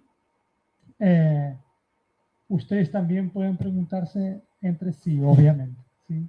A Paula, aquí también en la mesa. Entonces, mi pregunta tiene que ver con cuestiones que los tres hablaron, pero pedir si querían detallar un poco más. Para Jorge, cuando habló rápidamente de algunos sectores, ¿no? Y las trayectorias de la inversión extranjera directa, la caída de Brasil en el sector de ingeniería de construcción. Bueno, ahí me quedé pensando si Jorge quiere saber un poco más del papel del Estado, ¿sí? En esos flujos de inversión, tanto el papel del Estado que está exportando capitales, como el papel de los estados que reciben los capitales, ¿sí? Y no necesariamente por políticas de inversión, sino por políticas de apoyo a sectores. Bueno, se puede saber un poquito más del papel de ese Estado. Lo mismo para Chalmers. La idea del litio y la integración. Chalmers mostró cómo en verdad América Latina es bastante heterogéneo en términos de reglas, ¿no? Digamos, Chile tiene una regulación, Argentina tiene otra, Bolivia tiene otra, pero ¿cuál sería tal vez pensando en un proyecto, ¿no? El papel del Estado para que el litio pueda tener un papel, como provocaste vos, de mayor integración regional y también de desarrollo económico, ¿sí? Porque como tú dijiste, está el peligro de el litio solamente reforzar una inserción subordinada, lo que en el debate latinoamericano hablamos de inserción periférica, sin mayores efectos en el desarrollo. Entonces, ¿cuál podría ser un papel del Estado? No solo Estado nacional, ¿no? También los estados, otras escalas, dado que, como bien marcaste, las corporaciones sí cooperan, sí se articulan, ¿sí? Y por último, para Paul, bueno, ver el papel del Estado. Vos hablaste mucho del Estado canadiense, pero bueno, ¿cuál sería el papel del Estado en esas regulaciones de los conflictos? ¿Sí? Tanto del Estado origen, matriz, cuanto del Estado que recibe la minería, tal vez las diferentes escalas de esos estados. Y más específicamente, Paul, porque me surgió eso viendo los mapas y bueno, tratando con minería. La cuestión indígena, ¿sí? ¿Cómo aparecen esos conflictos? La cuestión indígena. Y pensar aquí solo dos conflictos. Uno que tiene que ver con Chalmers, ¿no? El conflicto geopolítico que apareció en Bolivia, ¿sí? China, Estados Unidos. En un momento un empresario famoso internacional hizo un tweet sobre el golpe de Estado en Bolivia, ¿sí? ¿Cómo aparecen esos los conflictos geopolíticos? ¿Sí? Y otro ejemplo de la cuestión indígena, Paul, muy recientemente en Argentina, la provincia, lo que en Brasil se llama estado, de Jujuy, límite con Bolivia, en el corazón del triángulo del litio de Argentina, Bolivia y Chile, la provincia de Jujuy, el norte de Argentina, hizo una reforma constitucional provincial que desconoce los derechos de los indígenas, incluso desconoce el derecho, lo que el derecho internacional le da a la Organización Internacional de Trabajo, las Naciones Unidas, reconocen a las comunidades indígenas. Y de hecho está habiendo mucho conflicto en Jujuy, que tal vez no aparezca en las bases de datos todavía, porque sería un conflicto por reforma constitucional, pero está bloqueada, las grandes rutas de Jujuy están bloqueadas, una fuertísima represión.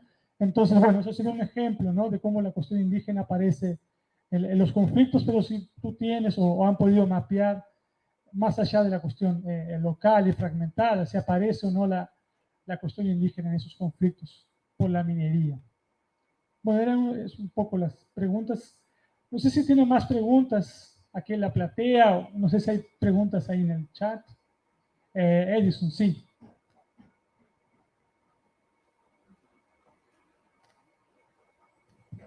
Eu vou falar em português para o Chalmers e para o Jorge e em inglês para o Paul. Muito boas observações, professor Xavier, né? Eu só vou complementar justamente na mesma linha que você está fazendo, né? Então, para o Jorge, a gente sabe que boa parte como você explicou, boa parte do investimento brasileiro na América Latina hoje está mais concentrado nas indústrias de proteína animal, né? Bom, a construção civil desandou depois da Lava Jato, né? Depois que prenderam todos os dirigentes, enfim, a gente sabe o que aconteceu com as empresas de construção, e eram extremamente importantes na América Latina, né? E hoje, como você mostrou, perderam bastante essa importância. Mas existe também, isso são as grandes empresas, o maior volume de investimentos são esses, mas existe também uma grande quantidade de pequenas e médias empresas na região. Eu acho que eu li recentemente mais de 4.000 empresas brasileiras também na região. Então, complementando um pouco o que o professor Xavier tinha falado, o que a gente pode vislumbrar a partir do governo atual, né? Tem a ideia de reindustrializar o Brasil, de fazer a conversão energética, né? A transição energética, etc., para indústrias mais limpas. Que tipo de política a gente pode esperar do atual governo, que também já demonstrou forte interesse de uma maior aproximação do Brasil com a América Latina? Na área de, bom, a sua especialidade, a gente conhece, de sistemas de inovação, né? Então, o que a gente pode vislumbrar para os próximos, talvez, 4 anos, em termos de políticas para a internacionalização de empresas, por exemplo, na área de inovação, que tenha grande potencial inovativo, né? A gente tem políticas nesse sentido, estão sendo construídas. A pergunta para o professor Chalmers, peut-être en français, en português, ça vai ler em português. Você me fez refletir, e também a pergunta do professor Xavier também me fez refletir.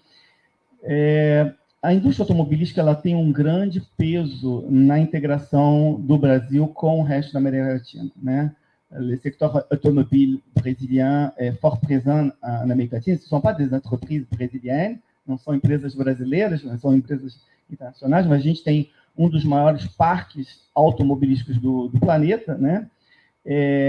Então, e a gente sabe também que o atual governo, né, demonstra, informou, enfim, esse interesse de fazer a transição, né, para uma matriz mais limpa, embora a gente já tenha uma matriz limpa, mas eu penso, em particular, no caso da indústria automobilística, sobretudo para exportação para o resto da região.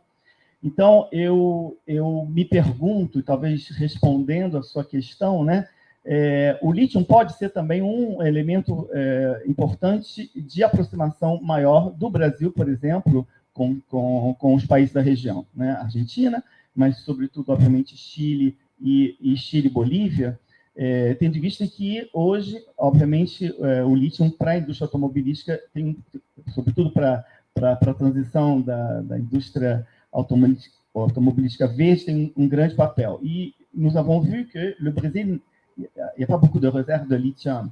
Então, não há muita reserva de lítio no Brasil, mas, então, como tem muito no Chile e na Argentina, como você demonstrou, isso pode ser um elemento, digamos, interessante de fortalecimento da própria integração da região, tendo em vista que boa parte das exportações brasileiras, né, de manufaturas, né, para a América Latina, obviamente são máquinas, equipamentos, mas também são a indústria automobilística, são as partes, né, dos automóveis, dos motores, etc. Então, meio que respondendo a tua, talvez, pergunta, mas também questionando, será que o lítio não vai ser favorável? Seria favorável para o conjunto da região, em particular para o Brasil, em particular para o Brasil. Paul, it's a basic question.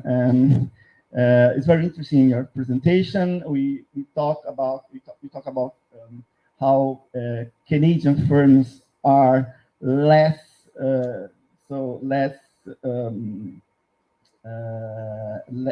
we can find less conflict with Canadian firms, but it's a basic question. How you can measure conflicts? When you say for economists, it's very hard to understand. You are a social politics, so can you explain us how you can measure conflicts and how you put in the data? Just it's a basic question. Muito obrigado, professor Edson. Mais perguntas? Tudo bem aqui na plateia? No chat também? Não tem, por enquanto? Vocês têm alguma pergunta para fazer a outro membro da mesa?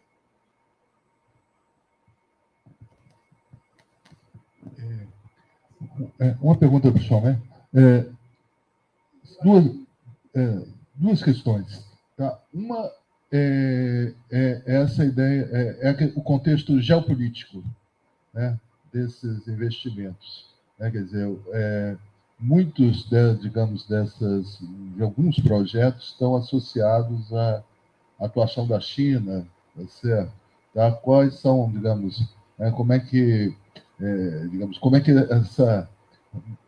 esse aumento da multipolaridade, né, do caráter multipolar, né, dos conflitos geopolíticos abre ou fortalece as janelas de oportunidades para esses países.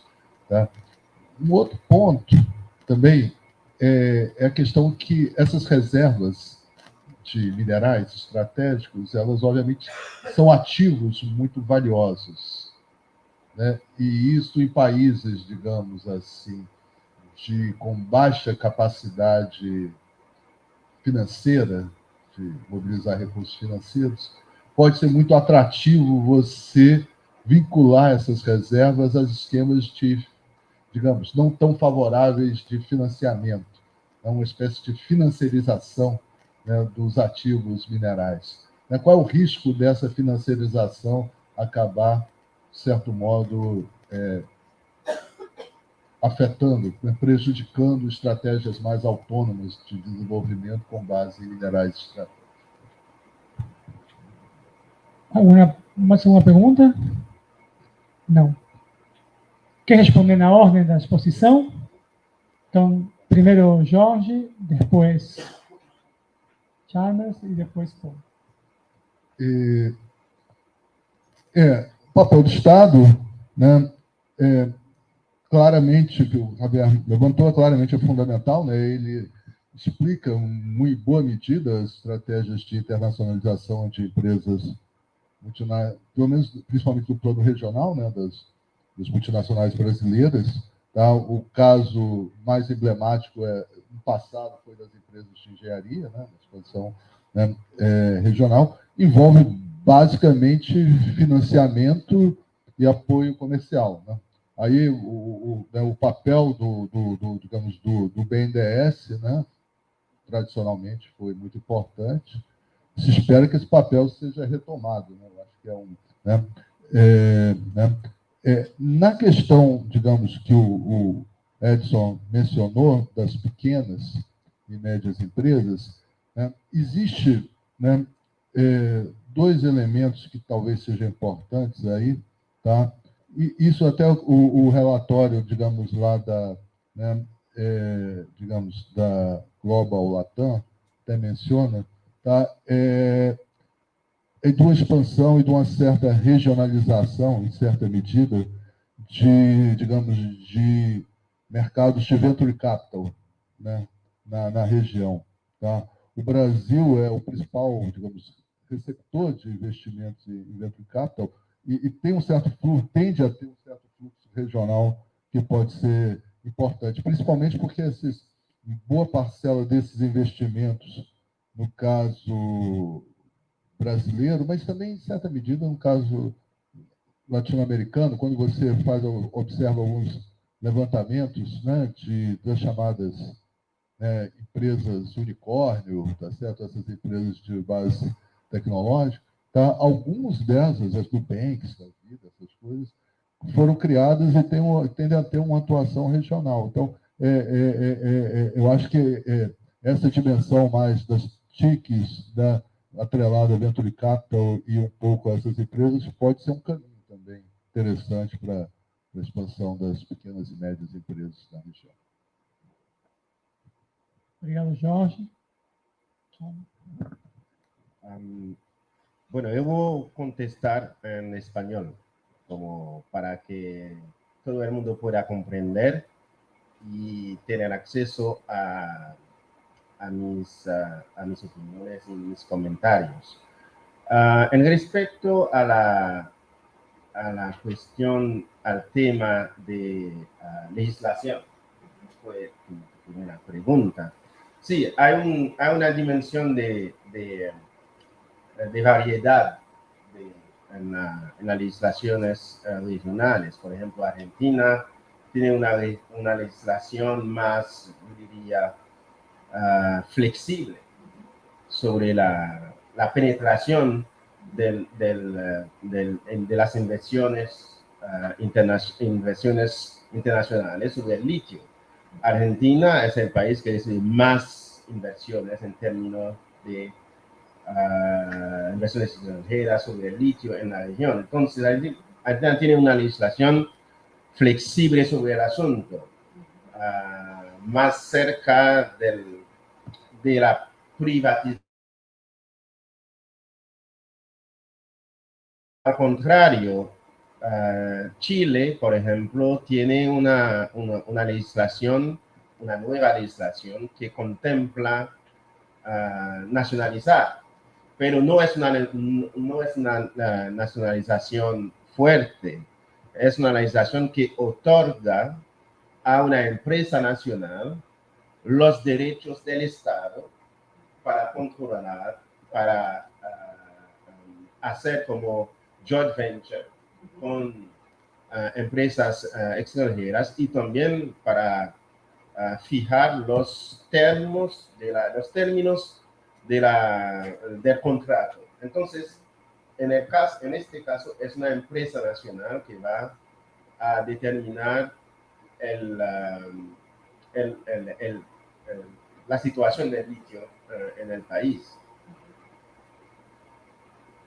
México, por ejemplo, va a seguir una legislación nacional también y nacionalista, pero el problema de México es la situación que México tiene con el acuerdo con los Estados Unidos y con Canadá, que es más un acuerdo de libre comercio que un acuerdo que favorece, por ejemplo, este tipo de legislación.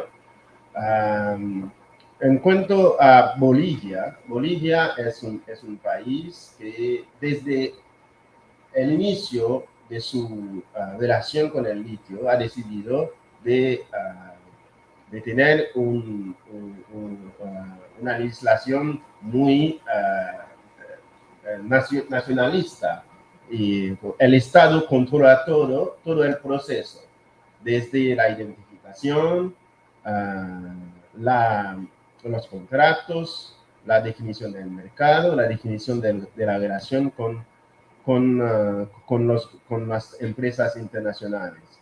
Entonces, en la región uno tiene legislación diferente.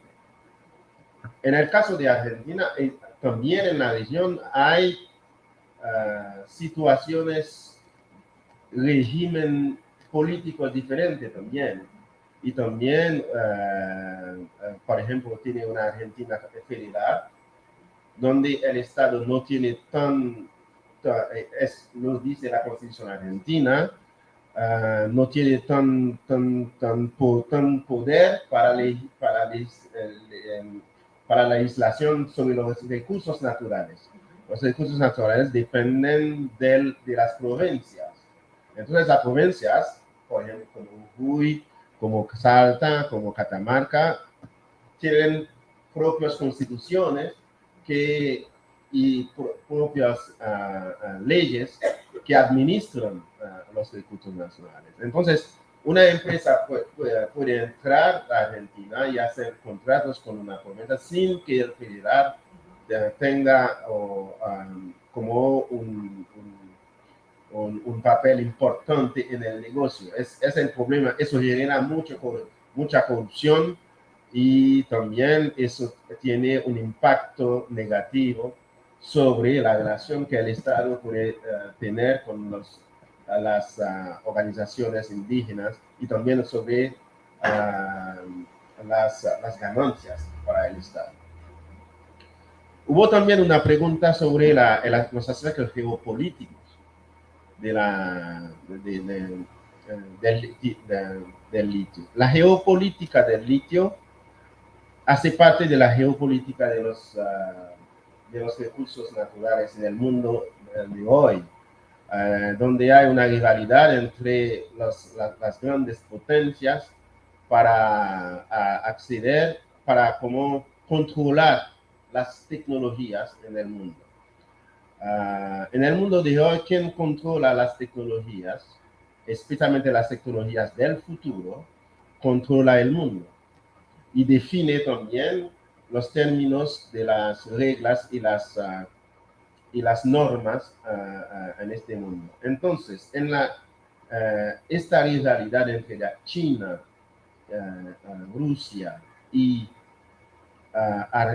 los Estados Unidos se manifiesta en la región también, donde hay inversiones de China, de Rusia, de Estados Unidos, que están en una competencia muy fuerte para el control de las tierras y también para el control de los gobiernos que gobiernan esas tierras.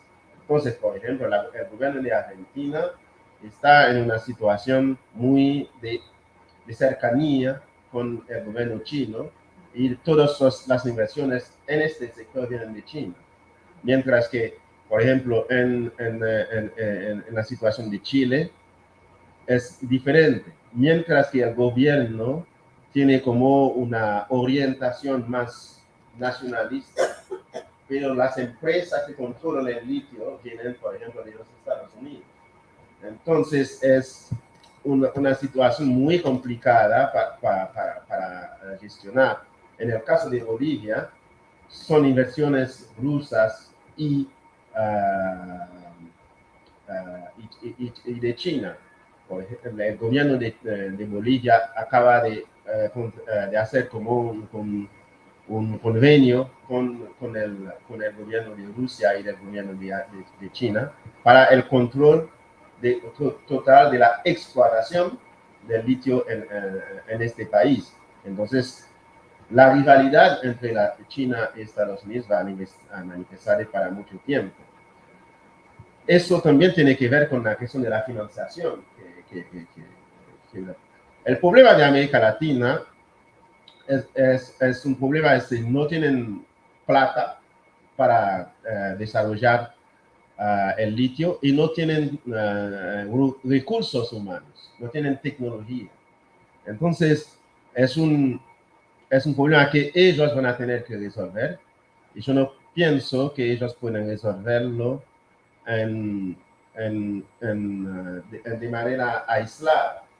deben poner los recursos juntos para tener como un concierto para definir lo que ellos quieren hacer. Yo creo que eso puede empezar con la industria de automotriz, que puede generar como iniciativas comunes entre ellos. Y también yo creo que es tiempo que América Latina piensa, por ejemplo, una industria regional de batería eléctrica. Entonces yo creo que puede generar un dinamismo hacia una construcción regional, pero los gobiernos y los dirigentes deben verlo así.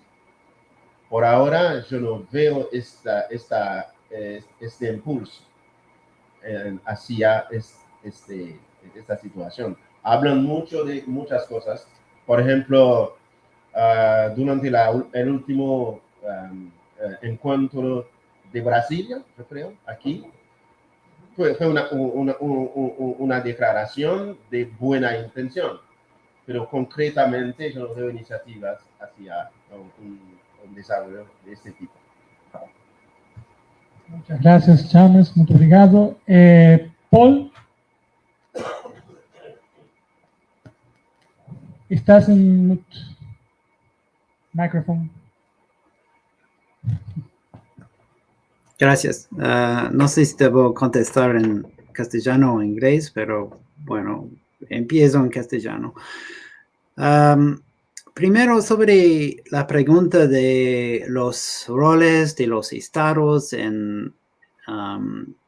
cierto que no creo que hay evidencia que el rol del gobierno canadiense es muy importante en el comportamiento de las empresas canadienses afuera del país, en otros países. En este sentido, creo que el rol de los estados nacionales como entes para fiscalizar y controlar la inversión extranjera es lo más importante. Pero claro, el problema es dos cosas. Es que no es todos los estados, o en el caso de Argentina, por ejemplo, los estados provinciales, que son capaces de fiscalizar. Hay un problema de capacidad a nivel provincial en Argentina, claro. En Chile no. En mi experiencia, Chile es un estado muy capaz. Había cambios en la legislación ambiental en 2012 que permite una fiscalización importante. Pero el problema principal es, de hecho, hay varias diferencias en capacidad, pero el problema principal es que hay estados que quieren rentas más que quieren controlar los efectos ambientales, ¿no? Y en Argentina los estados están muy enfocalizados sobre sacar rentas de las actividades mineras. Y en este sentido, el problema es que no es que el estado no puede regular o fiscalizar, es que el estado no quiere. Y este es el problema principal para las comunidades. Otro problema es la cuestión de si las comunidades afectadas tienen acceso a la justicia, es decir, si pueden reclamar sus derechos en los cortes. Y depende mucho del país y de las oportunidades que tienen, pero seguro que había muchos avances en este tema en los últimos 10 años en los países que conozco. En Chile está bien hoy en día y Argentina no tanto, pero es mucho mejor que había en el pasado. Pues en mi opinión, el problema principal es de que las empresas, los estados nacionales o provinciales hacen la fiscalización de los proyectos y que la gente puede reclamar sus derechos en los cortes. Y en este contexto, da mucho más confianza a la gente local que las empresas van a respetar el ambiente y no dejar pasivos ambientales que van a afectar sus vidas.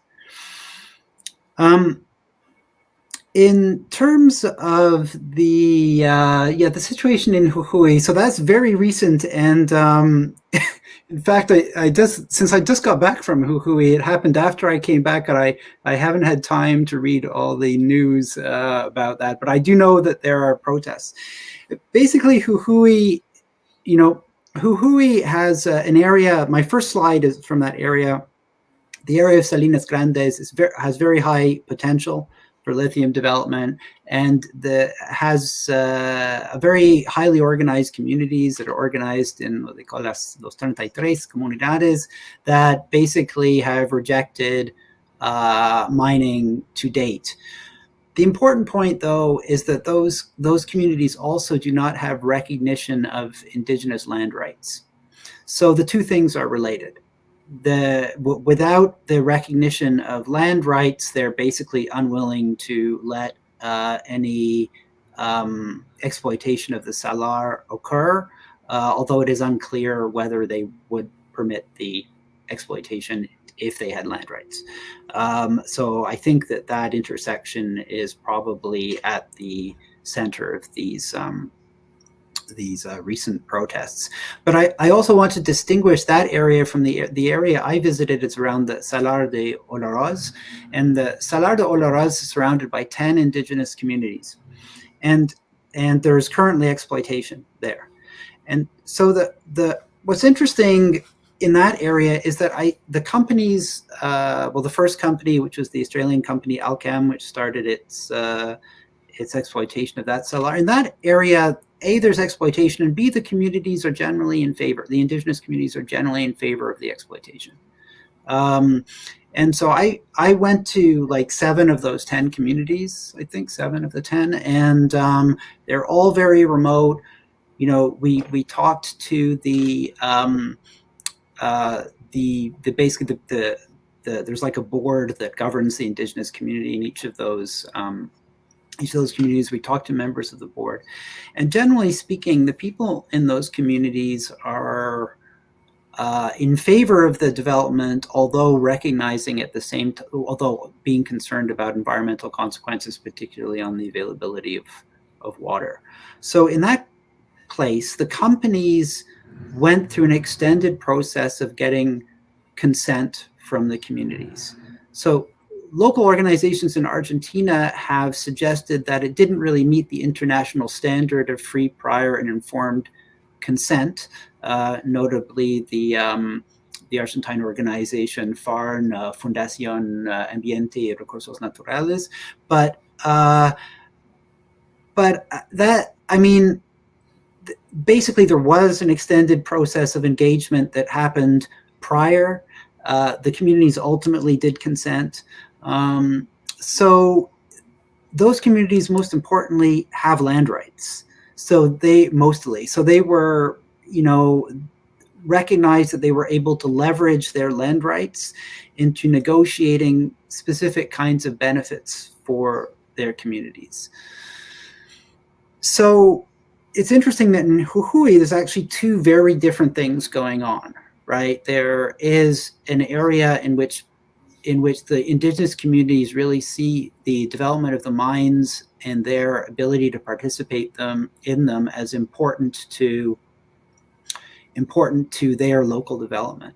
And then there is a different view around Salinas Grandes, where the potential development of mines, nothing has occurred yet, is potentially threatens existing livelihoods. So I should also mention it in the Salinas Grandes, they currently the communities currently exploit the mines for the salt flats for salt. So there's a harvesting of the salt, which is different again from Olaroz. So also what's interesting from a sort of FPIC perspective is the companies were responsible in Olaroz, and they did a very good job. In Salinas Grandes, it looks like the companies made a lot of mistakes early on. And then the companies that were involved started doing, they started their activities before asking for consent. And this basically, what the junior companies, this basically instigated the initial wave of resistance. But in Olaroz, they got really way far ahead of it. And this reflects, like, talk about different company cultures and perspectives. Alchem, Australian company, lots of experience dealing with Indigenous communities in Australia. And that was something they really, a real strength. Like years of studying CSR, I have rarely seen a company so really committed to doing it pretty well.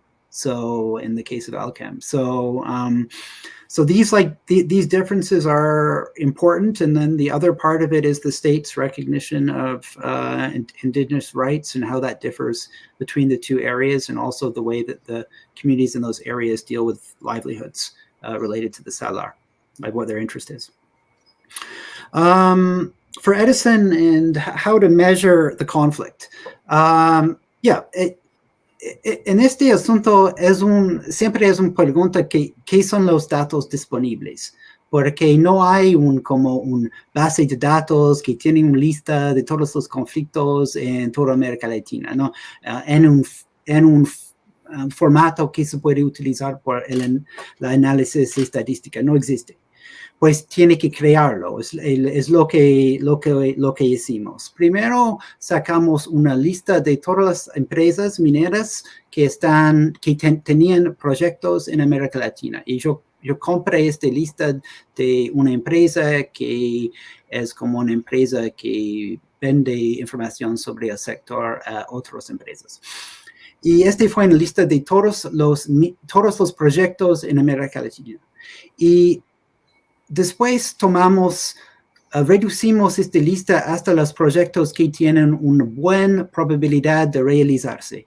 Es decir, que los proyectos en la etapa de exploración avanzada o más alto, construcción, producción, factibilidad. Y esta lista de empresas fue en todos los países de América Latina en 2012, fue 783 proyectos. Okay. Después, miramos en algunos sitios que existe todavía sobre conflictos sociales. Y había un sitio y también fuentes de los medios. Y en Chile hay un observatorio de conflictos sociales. Hay como un observatorio en cada país de América Latina también. Y buscamos en estos sitios para la lista de todas las empresas o todos los proyectos que tienen conflictos. Y la manera de codificar los resultados fue muy sencillo. Si no hay conflicto, es 0. Si hay un conflicto, que esté en uno de estos sitios, sitios de activistas, 1. Y con eso, en toda América Latina había como 128 conflictos. Y es así que tenemos nuestra lista de todos los proyectos, conflictos potenciales y conflictos que existen. Y fue lo que utilizamos por la variable dependiente. Por supuesto, hay maneras más sofisticadas de hacerlo con lo que hoy en día se dicen eventos de protesta. Y es un método que utiliza reportes en los medios nacionales sobre protestas. En este caso, cada vez que hay una protesta se nota 1 o algo. Y estamos rehaciendo nuestra base de datos utilizando datos de protesta, pero para el análisis que presenté, fue esta manera de contar todos los protestas utilizando los sitios nacionales y panamericanos sobre la existencia de conflictos sociales en sitios, en proyectos mineros. Muy bien. Bueno, podemos cerrar entonces la discusión. Bueno, agradecerle muchísimo a los profesores, profesor Jorge aquí de la casa, profesor Chalmers, profesor Paul. Muchísimas gracias por las excelentes presentaciones y toda la generosidad también en el debate. La conferencia va a estar en un link disponible online para quien después quiera reverla. Después podemos pasar los contactos, las presentaciones. Y ahora cuestiones operacionales del seminario, Edison. Sí. Aquí. Ok, perfecto. Entonces, ahora hacemos una pausa para el almuerzo. El seminario vuelve a las 2 de la tarde, 14 horas, aquí, en este mismo auditorio, y en otro link para quien está participando vía online.